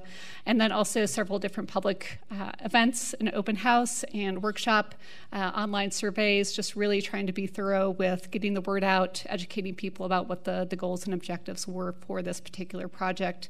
All of this led to a draft development code, and then over the last 9 to 12 months, the city staff have really taken that draft code and drilled down into a workable format that would integrate with the city's existing code. So just some images from a couple of the different events that we had with the focus groups and the open houses. The key was really to use a lot of graphics and images to represent what direction we were going with the city center district, providing examples of some of those other developments in the region, and then providing hands-on activities where people could see, if they saw something that was an example they like, such as the Farmington Station Park neighborhood, just showing what the scale of that was and how much space there is in City Center District, just to provide a realistic perspective of, it's like you like Station Park, but that's going to take up this much space, so that it provided some perspective for the details of the ordinance. And then just working, with some 3D building mock-ups, just giving a sense of how that urban form would transform over time. We ended up with 2 different scenarios that we looked at and brought those out to the public during that process, and then ended up with the preferred planning scenario, which provided the framework for the subdistricts of the city center zone. Moving into the actual zone language, that's translated into 5 different subdistricts, and each of them has sort of a specific purpose and scale and form, working to concentrate the higher density and intense development at that intersection of Center and State Street, and then tapering down to transition to the surrounding neighborhoods. One of the things that we've mentioned before is that this is an overall comprehensive look at the State Street districts, and this is just step 1 of implementing these zones for the different nodes that are part of that State Street master plan. The hope is that this will, like I said, pave the way to make it a little bit easier and quicker to develop those 4 additional zones for the Hub, Canyon Crossing, the Arts District, and the North Village District. What we don't know specifically as we move forward is, what the relationship between the language of the city center district will be with those other districts, but that's something that we will find out more as the city moves through the planning process with those additional districts along State Street. Mm-hmm. So the order that we see them here, that's not in geographic order. I'm assuming that's the order that we'll be taking succession chronologically. So to answer that question, we're actually going to bring all 4 remaining districts to a pre-meeting study session in September, and look to in October to actually adopt all 4 remaining at the same time. So we'll do the one tonight, and then there'll be 4 in October. So the total of 5 will be done by October. That's our plan. Using the city center district as the base, we will modify and tweak, obviously, for the different portions depending on the land use. Arts District is going to have a different component than City Center District, but our plan is to implement them all by the end of October. And will we have workshops and charrettes and things like that specific to each one of these districts in preparation? Yes. So as part of our Imagine Orem plan going forward, which you have a different consultant doing that as far as an outreach, those different events will include each of these districts as well for review, for input, for concept plans, all this, the same type of stuff that we've done with this one, we will do for all the other 4 as well. Yep. So if I can just briefly go over kind of the image that we're looking for, the vision, and obviously we've seen some from projects that have actually done that. These are just kind of some pictures that we've seen. This is kind of our vision of what we think Center Street and the other districts, or City Center and the other districts, can do. Just to give you a highlight of what Susie implemented, we did hold 6 public meetings. We mailed out over 3,600 emails to the different meetings that we had.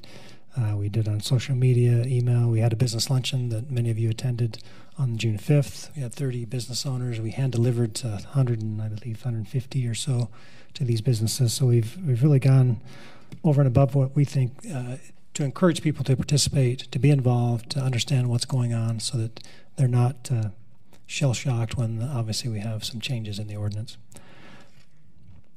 I'm going to briefly go over some components. Feel free to address questions if you have them as I go forward. I'll try to be quick and be able to answer questions. This is obviously the first district that we're proposing. The way that the ordinance is set up, we're actually going to create new zones.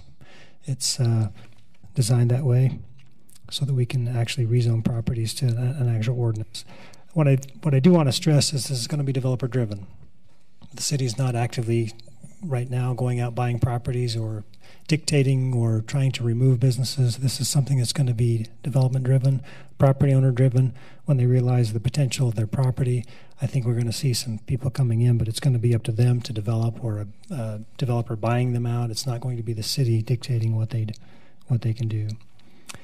As part of it ongoing, we've had efforts of trying to remove SOU codes as we've gone through this process. What we are now doing is not removing any proposed codes. It's going to be the uses that are currently allowed in the C2 zone. So what the majority of the property currently is zoned in the city center district, we'll allow that to happen. In addition to that, we'll do condominiums and apartments.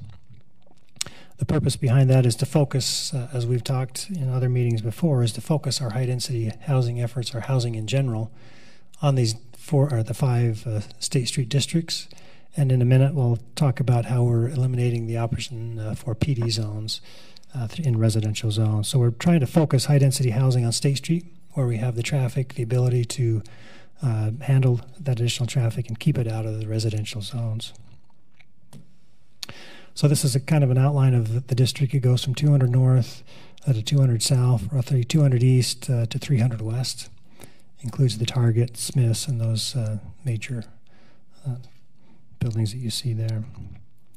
What we're proposing is to create 5 different zones. So the core, which is the dark salmon pink color, is going to be the main, the core of the district. The edge will be different requirements as it gets closer to the residential zones. Civic, of course, is the city center property. Residential A, which you can see has higher density housing currently on it here, and then behind the 7-Eleven, those are currently developed. Those will be different standards than we have on residential B, which are these that are just going to be on First North. The reason we've separated those two is we didn't want stacked units in the green. So we've basically eliminated the ability to have high-rise apartments there. There have to be townhouse, no stacked units in that. You would be able to do that in the sign zone, or the A component. So we'd actually rezone the properties to that. It would be collectively known as the city center district, but they would be individual zones. So just a few highlights. We do allow residential, but we also don't want to eliminate all the potential for office or retail. So the maximum a building could have as far as residential gross floor area is 80% in the core, which means that 20% of the building would have to be commercial. That could be office, could be retail, could be at any floor, but 20% of it would have to be that. And it goes down, the edge would have 10% retail, and then the civic and the residential could obviously have 100% retail. Maximum or minimum story, in the core would have to be a 3-story building, 2-story in the edge, and go forward. Just to emphasize again, this is only when properties redevelop. This is not something that's going to be in place and now all of a sudden everybody has to switch to a 3-story building. This is only when a property comes in and they want to demo their building and rebuild, would they then be applicable to these standards. So what's the A and the B and then the A at the bottom? Oops. So that's the residential A, is that what you're... So residential A is over here. Okay. And then B would be the green, which is the one on here on First North. Okay. That's where we wouldn't want to that's why you have A and B. Yep. Yep. Okay. Current State Street standards require buildings to be brought up to the street. Quick Quack is a good example of that. Those are the similar standards. We will require step-back buildings equal to the height next to residential. We do require vertical fenestration, articulation, horizontal expression, so that we get some variety to the buildings. We're not dictating how architects can design a building, but there are going to be some minimum standards and elements of a building that we want to see. In addition to setbacks, if any of you have been up to Holiday or those areas where the buildings actually have some articulation where you can actually see, and as you're walking as a pedestrian on the street, it doesn't look like a 4-story building, it looks more like a 1. That's the type of look that we're looking for. We're regulating the materials, any facade facing the street, so State Street, Center Street would have to be the Tier 1 materials, which are the brick, the glass, the stone, the wood. And Tier 2 would be those that you wouldn't be visible necessarily from the street, although as you enter the project and go behind it, you'd be able to see that. But we then relax and allow some other types of materials, still high quality, but not the higher brick and other things. Any building that has the corner would be required, or a street itself would have to have a pedestrian access onto that. So we get people actually walkability, access it from pedestrians and be able to have, you don't have to drive your car everywhere. You can actually walk and enter a business from the street. Just an incentive or bonuses that we'd like to talk about. So any residential component or any building that contains residential, there would be minimum requirements for residential. If somebody wanted to come in and build a straight office building, which we would encourage, we would not require to have any landscaping with that building.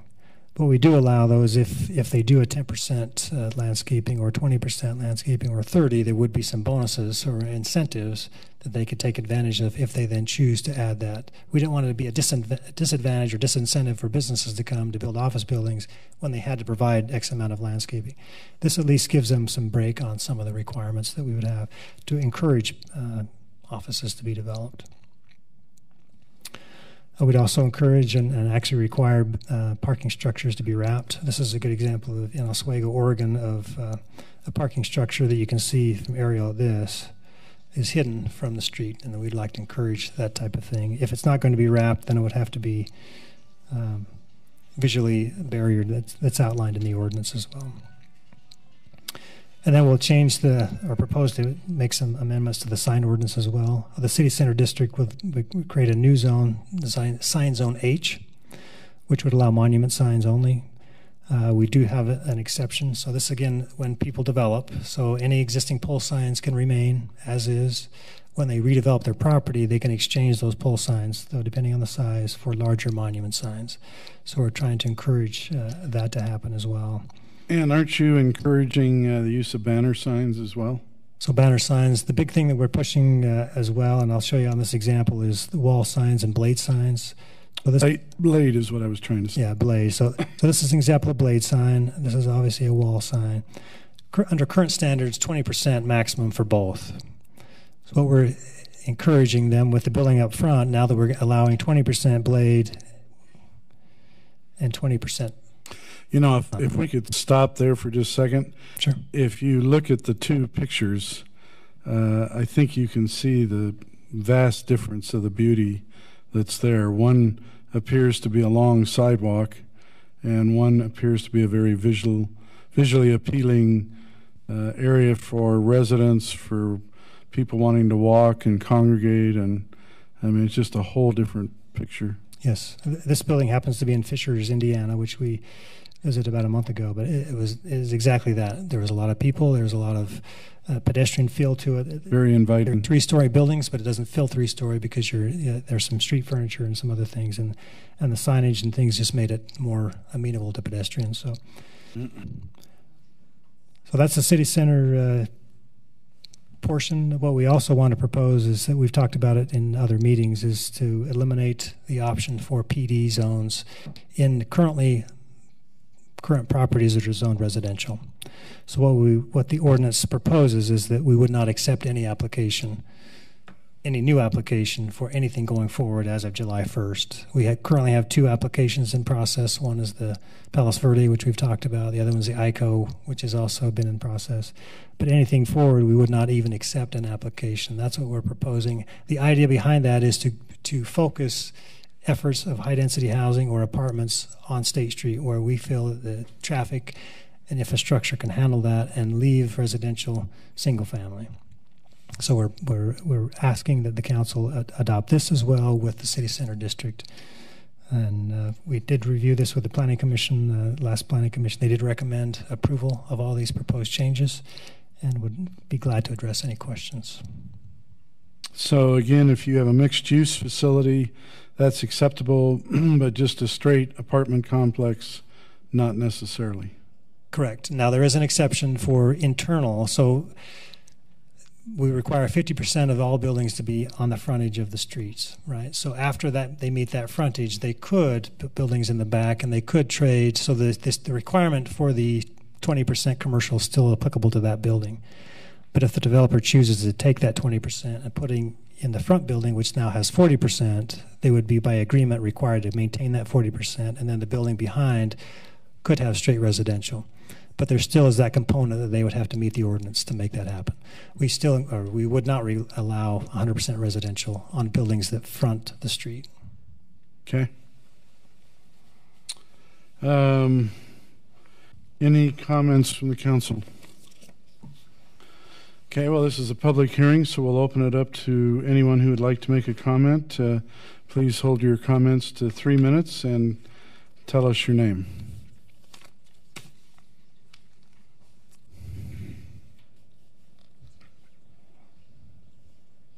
David Busey, 706 Sunny Lane. One quick question. Are all of the current residential zones that are R8 being converted exactly to C, C, D, or A? Is that the story? It's kind of hard to pin down exactly whether there's one correspondence there. Only those properties that you see outlined in the city center district will be changed. No single-family homes outside of that is even considered. We're only talking about properties within the city center district boundary. Clear, that's the purple zone, right? Be clear, what color is that for him? There's multiple. The whole thing. The whole thing.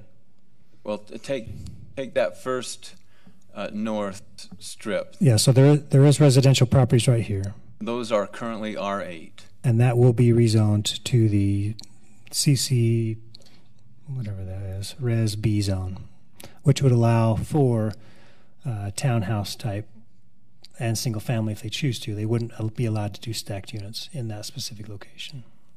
And how about just south of there in the civic area? Is any of that currently R8? It looked like it mostly was.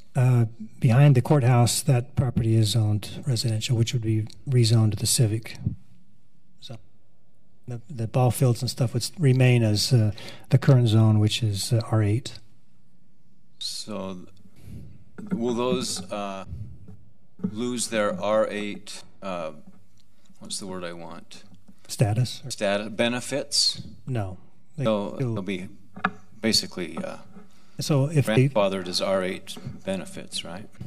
Right. They could build single-family homes if they chose. This allows them to do other options, attached homes, twin homes, those types of things. Only in that. Do those neighbors worry that they'll get chewed up and bought out and lose their values or something like that? Does this require some kind of neighborhood meeting? Oh, we've had 6 neighborhood. No, but I mean with those particular. Yeah, most of those neighbors have been involved in our meetings. Absolutely. Yep. Thank you.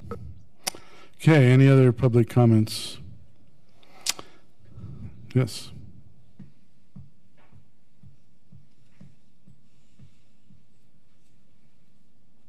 I'm Mickey Cochran on 743 640 North in Orem. And also, by way of full disclosure, I serve on the Planning Commission and Board of Adjustments. Been pretty much intimately involved with this process, and am just so excited to see the vision for Orem going forward. This is a great use to create a city center for us and the other 4 zones also along the State Street corridor. There's also, and I would say to those who are here in attendance and anybody who might listen to this is an integrated plan. It has to do with TRIP, which is the transportation, which involves UDOT, UTA, the cities, various cities in the area, also future growth for the state of Utah, and how we have to develop our grid systems as well as provide residential and business opportunities in the city of Orem for not just ourselves, because most of us, as I look around in here, you're all going to be dead in 30 years, and including me, perhaps, well, except some of Steve, maybe. But this has been a long time coming. I would encourage you to be involved.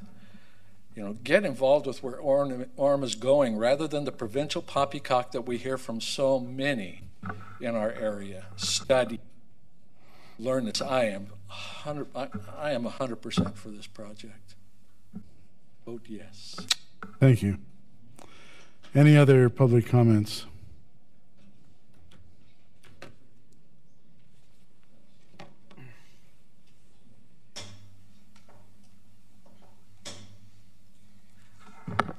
Hi, my name is Russ Polson. I live at 9854 Hidden Drive. I couldn't agree more with our councilman. I've read the entire State Street Master Plan proposition, and in working with many cities throughout the West, this really is teeing up Orem City to be a place where it's very predictable with the growth that will happen for the residents here, as well as very good for the development of the city. I really like it. Those are my comments. Could you give me your phone number? Yeah, it's 435-896-3335. I'd be happy to talk to you, Mayor. And your name again? Russ Polson. Okay, thank you. Yep, thank you. Anyone else care to come forward? All right, we'll close the public comment portion of our public hearing and bring it back to the council. Any comments from the council? Yes, Councilman LeRae. So last October, I attended a week-long conference in Santa Fe. It was called Livable and Walkable Cities, and they taught us every principle that you have incorporated. So I just wanted to say thank you for taking the time and the efforts to get the best thinking, whether it's the setbacks, whether it's, stackable things. All of those things were mentioned at that conference, and I commend you for following the best thought that there is out in the world of walkable, sustainable, livable cities. So I just want to say, great job. Thanks. Thank you. Councilor McDonald. First of all, I think this is one of the great benefits of having full-time staff that are professional, led by a full-time staff who's a professional, leading these type of decisions that don't get diverted by political issues. So thank you for your time and energy. For those who may watch this now or later, this is a process. It's a plan, not a commandment. Sometimes we see these and we think, oh no, I can't live in my house anymore. I can't operate this kind of business. That's not the plan.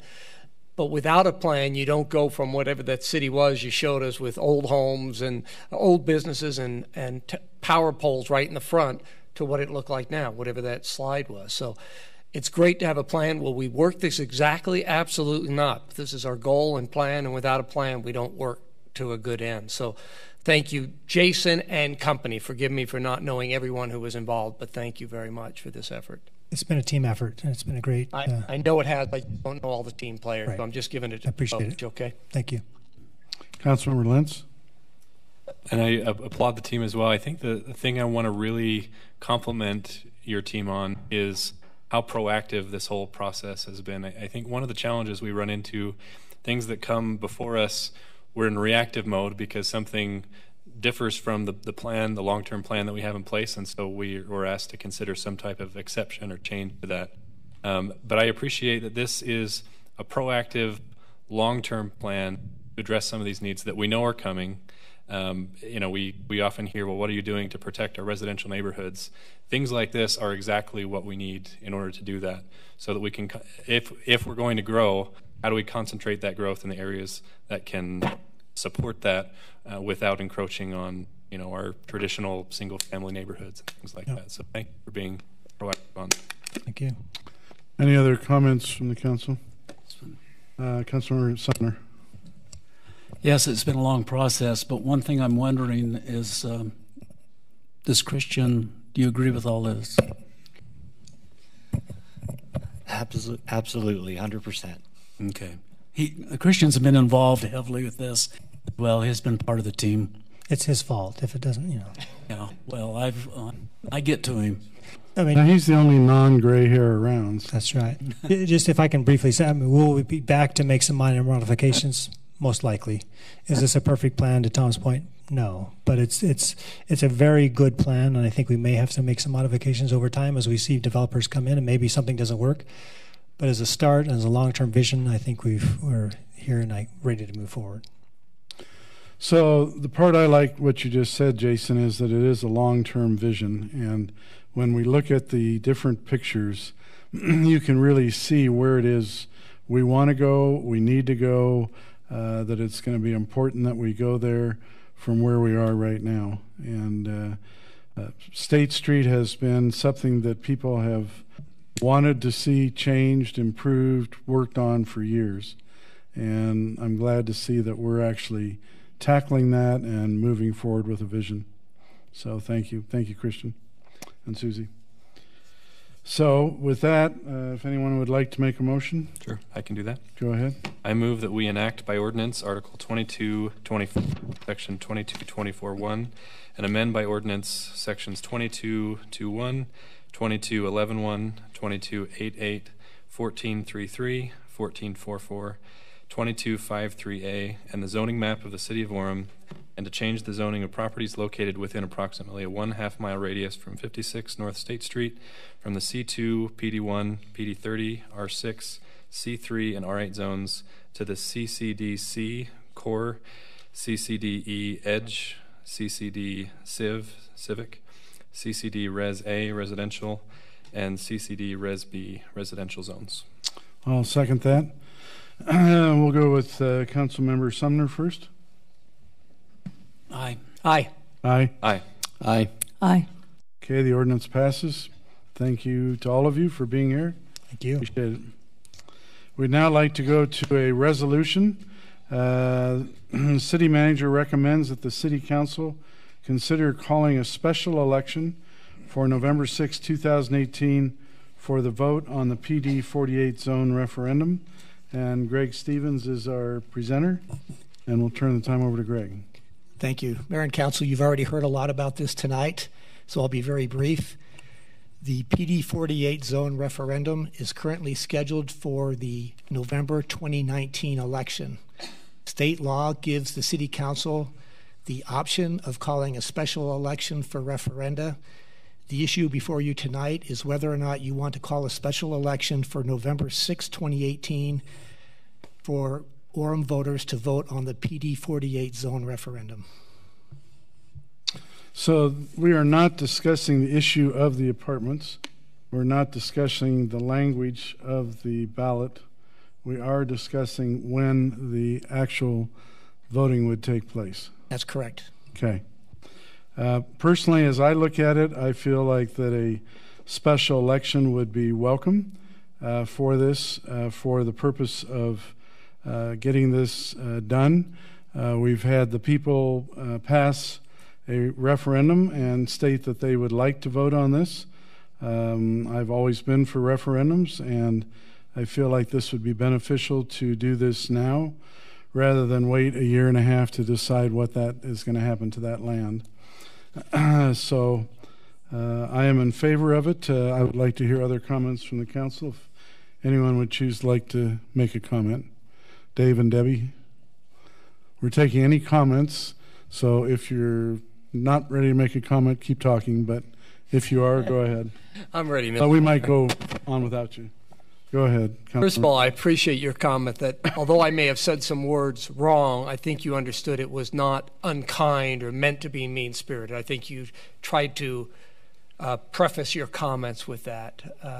So if I did say something wrong, it wasn't an intentional stab on anyone's foot. I hope you understand that. And when I say it's good for the property owners, I think it's good for all the property owners and for the citizens of Orem to have this behind us. David mentioned he thought this would likely fail in 2018. Fail or win, I'd like to get this behind us so it's not a bone of contention. That doesn't preempt us from still working together with the developer, from the city, from the neighbors, and from the university. So I think I made my point pretty clear, but it is not meant to be offensive. I want this to be good for all property owners to have this in our rearview mirror. And whether this is developed into student housing as it's currently done, or the landowners try to find some other use for that property, I'd like to see this move forward. Again, with all due respect to the neighbors, if it will indeed fail, then that will force the developer to be more proactive in working with the neighbors. But I think, and they could speak to this, or maybe they can't, I guess, I think they're already desirous to try to work forward. It just seems like we've been at such odds that I'd like to find out what the vote is so we're moving forward. So that's my thought, and in all due respect to the neighbors who have spent horrendous time, and frankly, in my experience on the city council, the only ones who've done a successful referendum that have gotten a key issue to vote have been throughout the city. They've gotten a whole lot of people supportive, so I applaud your efforts, and I want you all on my campaign if I ever am crazy enough to run again. Thank you very much. I realize that may not be how you're feeling right now, but I am supportive of just getting this behind us. We have had 2 successful referendums in the last 8 years. Councilor Lentz. So I echo those same thoughts that I'd like to be able to put this behind us and have this decided. You know, whether you're for or against it, I just don't really see any upside to just dragging it out and waiting. The one thing I would like to communicate to this group that has been so proactively involved, frankly, I'm growing concerned about my ability to understand what you really mean as you come and share some of this information with us. When you come and tell us, if we put this on the ballot this year, it's likely to fail. Well, then why wouldn't you want us to put it on this year's ballot? And it frankly comes across as very disingenuous. I've been accused of several things over the last few days and last few months. And Mark, I appreciate your apology earlier, but what I'm more concerned with is that we're honest with our residents.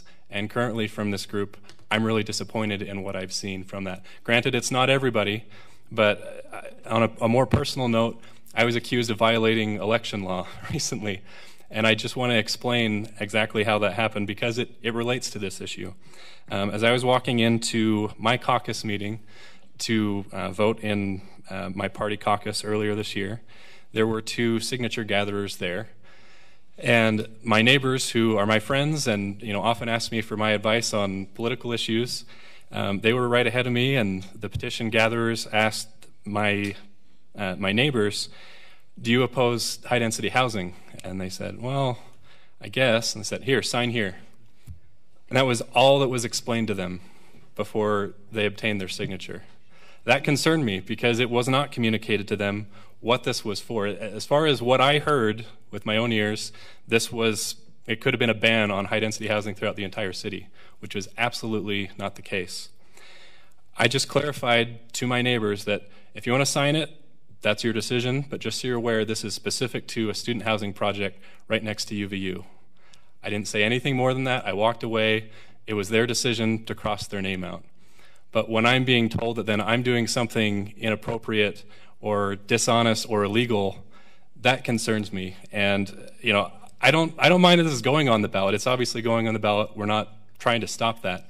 But what concerns me is the way that this information is being distributed to the public in a very deceptive and misleading manner. And in our last work session, frankly, I thought I defended your group in coming to us with, let's come together and form some kind of advisory group so that we can plan some of these things together. And frankly, you've lost my confidence and my trust because of the disingenuous way you've been approaching this. As far as tonight's vote, I support moving the ballot up to 2018. I don't want to wait on this, but frankly, your group, and this is probably going to lose me as many votes as it gains Tom, but I'm very disappointed in what I've seen from this group and how that information has been twisted. Okay, Councilmember McDonald.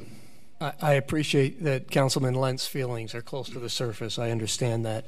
But tonight we're only deciding, are we going to do it in 18 or 19? I think we need to keep that focus.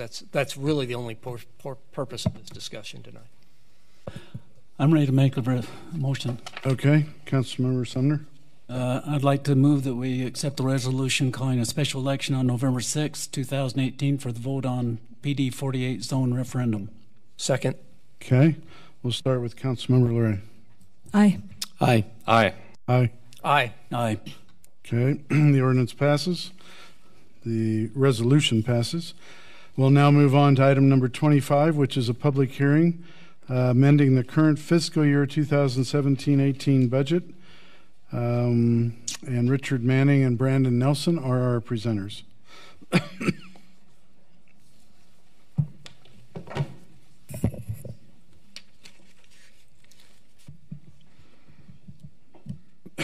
Can I first say I need to go back and redo our recommendation because I cannot let Jason Bench beat me with that long of a recommendation. We'll work on that. Mayor, members of the council, this is the last time we'll address something in fiscal 18. 11 more days in the budget year, and we move on. Our budget tonight, we'll touch on these points that are illustrated up here.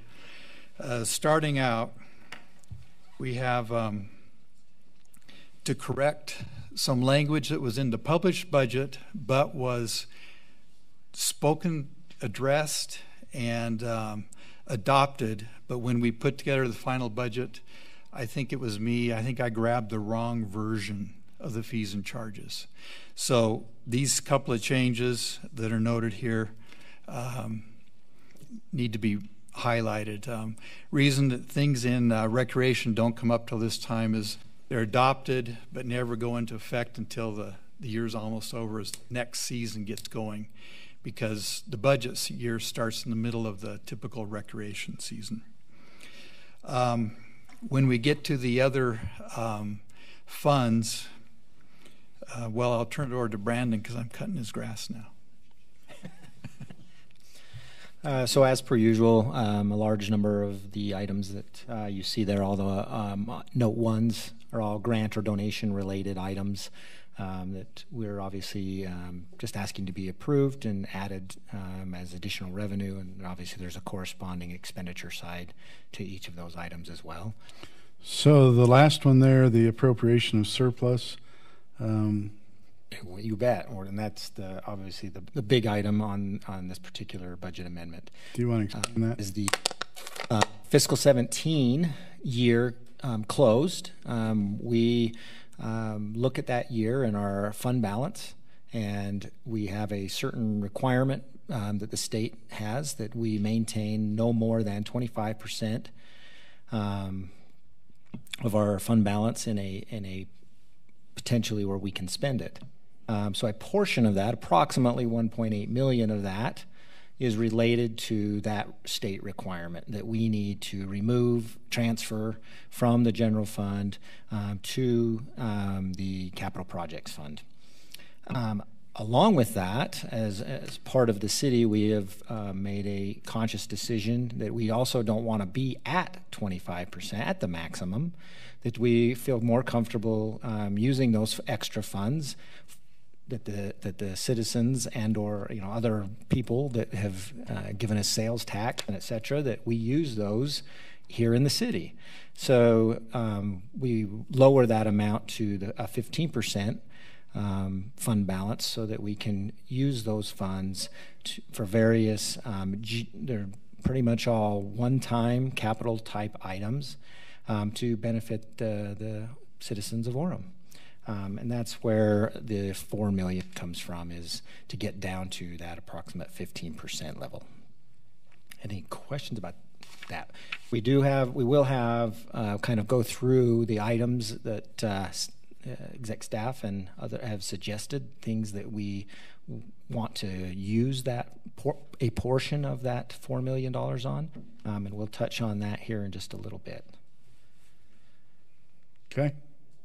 Again, these are more of the grants, primarily the task force, drug task force, grants that they receive either through seizures or forfeitures or additional grant funding that they've received. This is the other side of it. So then we have finishes out. Just so you know, this finishes out the escrow account in relation to the Siemens Energy Savings Project. So we're done with that? So this is the last one you'll see in relation to that project. Now, I understand that we've confiscated 22 pounds of drugs recently in the last week. I'm just wondering how much funds that's going to put in. I don't honestly know how that whole process works. I know it's rather complicated. We don't get to keep any of it initially. My understanding is it generally goes to either CCJJ, and they then redistribute those funds, or the feds. Okay. And so then we end up through a process get some of those fundings back. But we just wondering if you do it like a bike sale or something, But yeah. Okay. Because you do have seizure revenues. I mean, I'm just thinking 22 pounds is a pretty good seizure revenue. And we will probably see some portion of that back. Okay. Metro Water, based on their activities, are contributing towards the well number 10 project.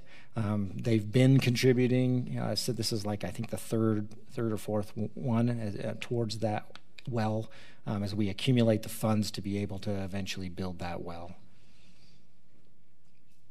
And then we had the donation for the civic auditorium that we received that's being applied there.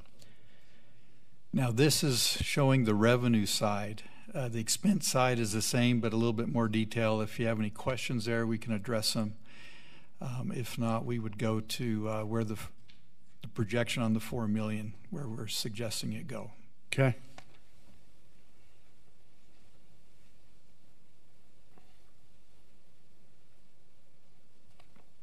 Okay, this was presented to you in the second work session in March with the other capital projects.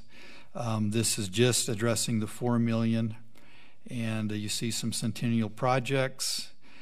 So as you look, we're starting with $4 million. This is the proposal for fiscal 19. This is a running balance.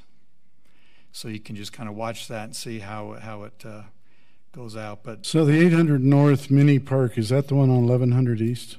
Yes. Okay. And for someone who walks the canal, that would be nice. Yes. It's really kind of a trailhead. Yeah. Right. Without parking. A lot of building improvements, as you can see. Some mostly on the non-pavement side of traffic management, some work there. Stop me if anything grabs your attention. If I may, Mayor, for those who are either watching this later or seeing that this is our excess rainy day funds that we're using for capital improvements throughout the city, not paying for them as we go when we have excess and living within our means. These are funds that we no longer need to hold on to, and we can pay for these things outright. Exactly. Thank you. If you look at the cemetery, the cemetery expansion is imminent upon us, and this will be kind of starting the first part of that.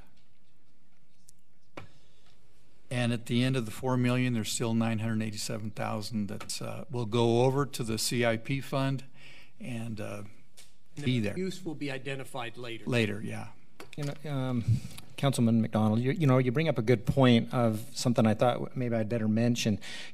Most of these excess funds come from things that we don't really have hardly any control over: sales tax dollars and building permit dollars.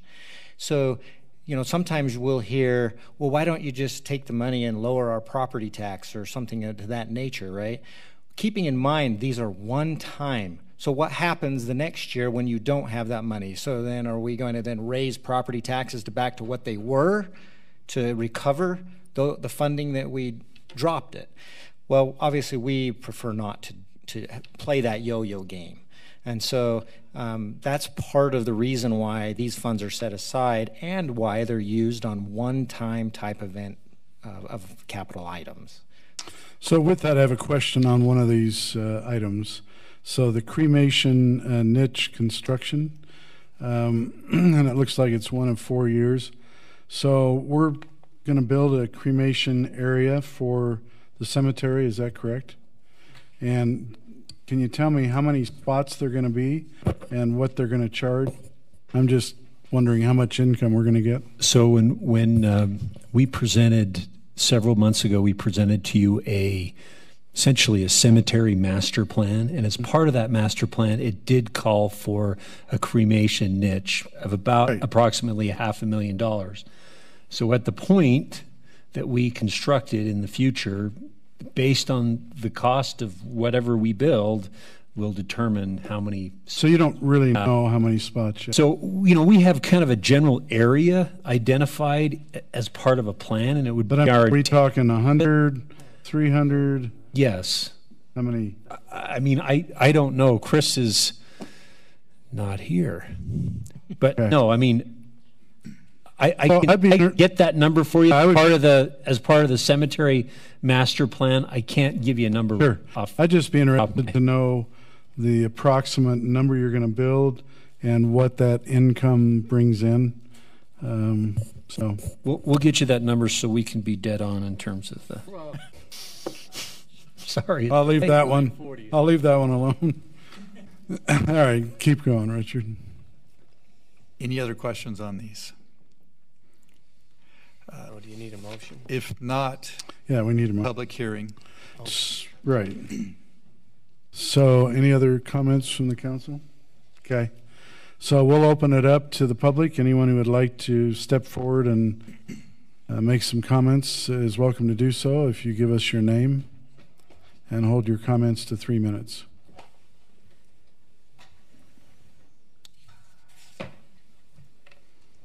Him again. Again, Mickey Cochran. These capital improvement projects that we're putting this $4 million into, I know 3 years ago when we were just beginning our neighborhood committee meetings, when we were beginning that, we were told that the sidewalk along 600 North, the south side of 600 North from 650 East and then down 650 East, that sidewalk was going to be completed.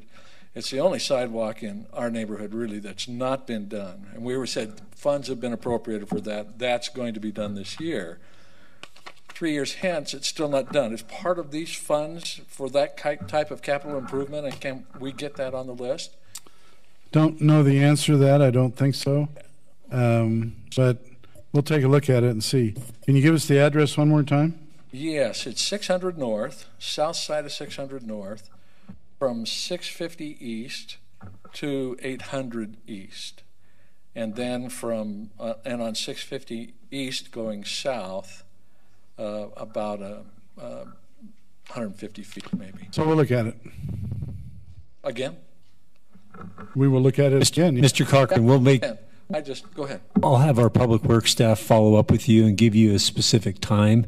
Although it's not identified in this particular money, I know we do set money aside annually for sidewalk improvements. And so we will for sure contact you and let you know where that project stands. And I know that there has been an irrigation ditch down that line, and there may be one person who's still using that particular water rights there. And I don't know if that affects that or not. So anyway, that's it. We'll take a look at it. Thank you. Any other comments? Seeing as how no one is coming forward, we'll bring the public comment back to the public hearing. And are there any comments from the council members? I'd be happy to make a motion. Okay. The City Council, by ordinance, amend fiscal year 2017-2018. Budget.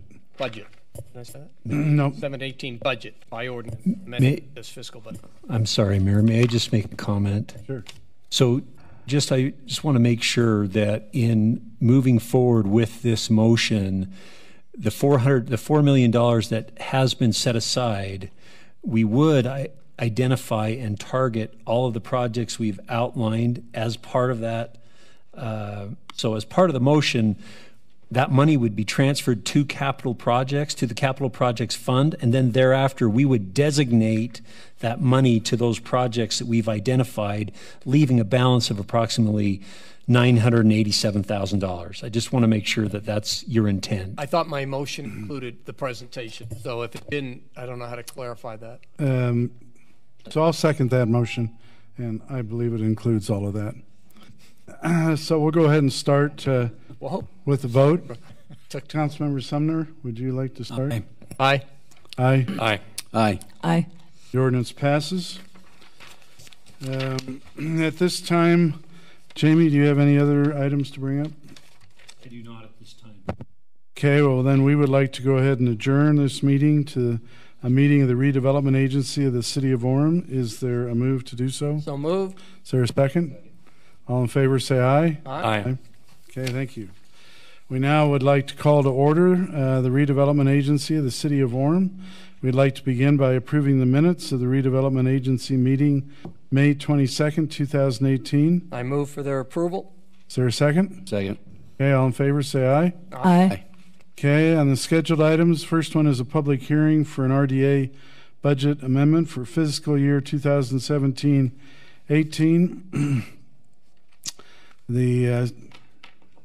Okay, and in one would you like to bring us any in info? one sentence, this trues it up. Okay. So the change is just under 16,000 on a $4 million budget. It's pretty good. Okay. Any comments or questions? This is a public hearing, so I'd like to open it up for the public to make comments. Please give us your name and hold your comments to 3 minutes. Seeing as how no one is coming forward, we'll bring the public comment portion of this meeting back to the City Council, to the public hearing. Any comments or questions from the council? Okay.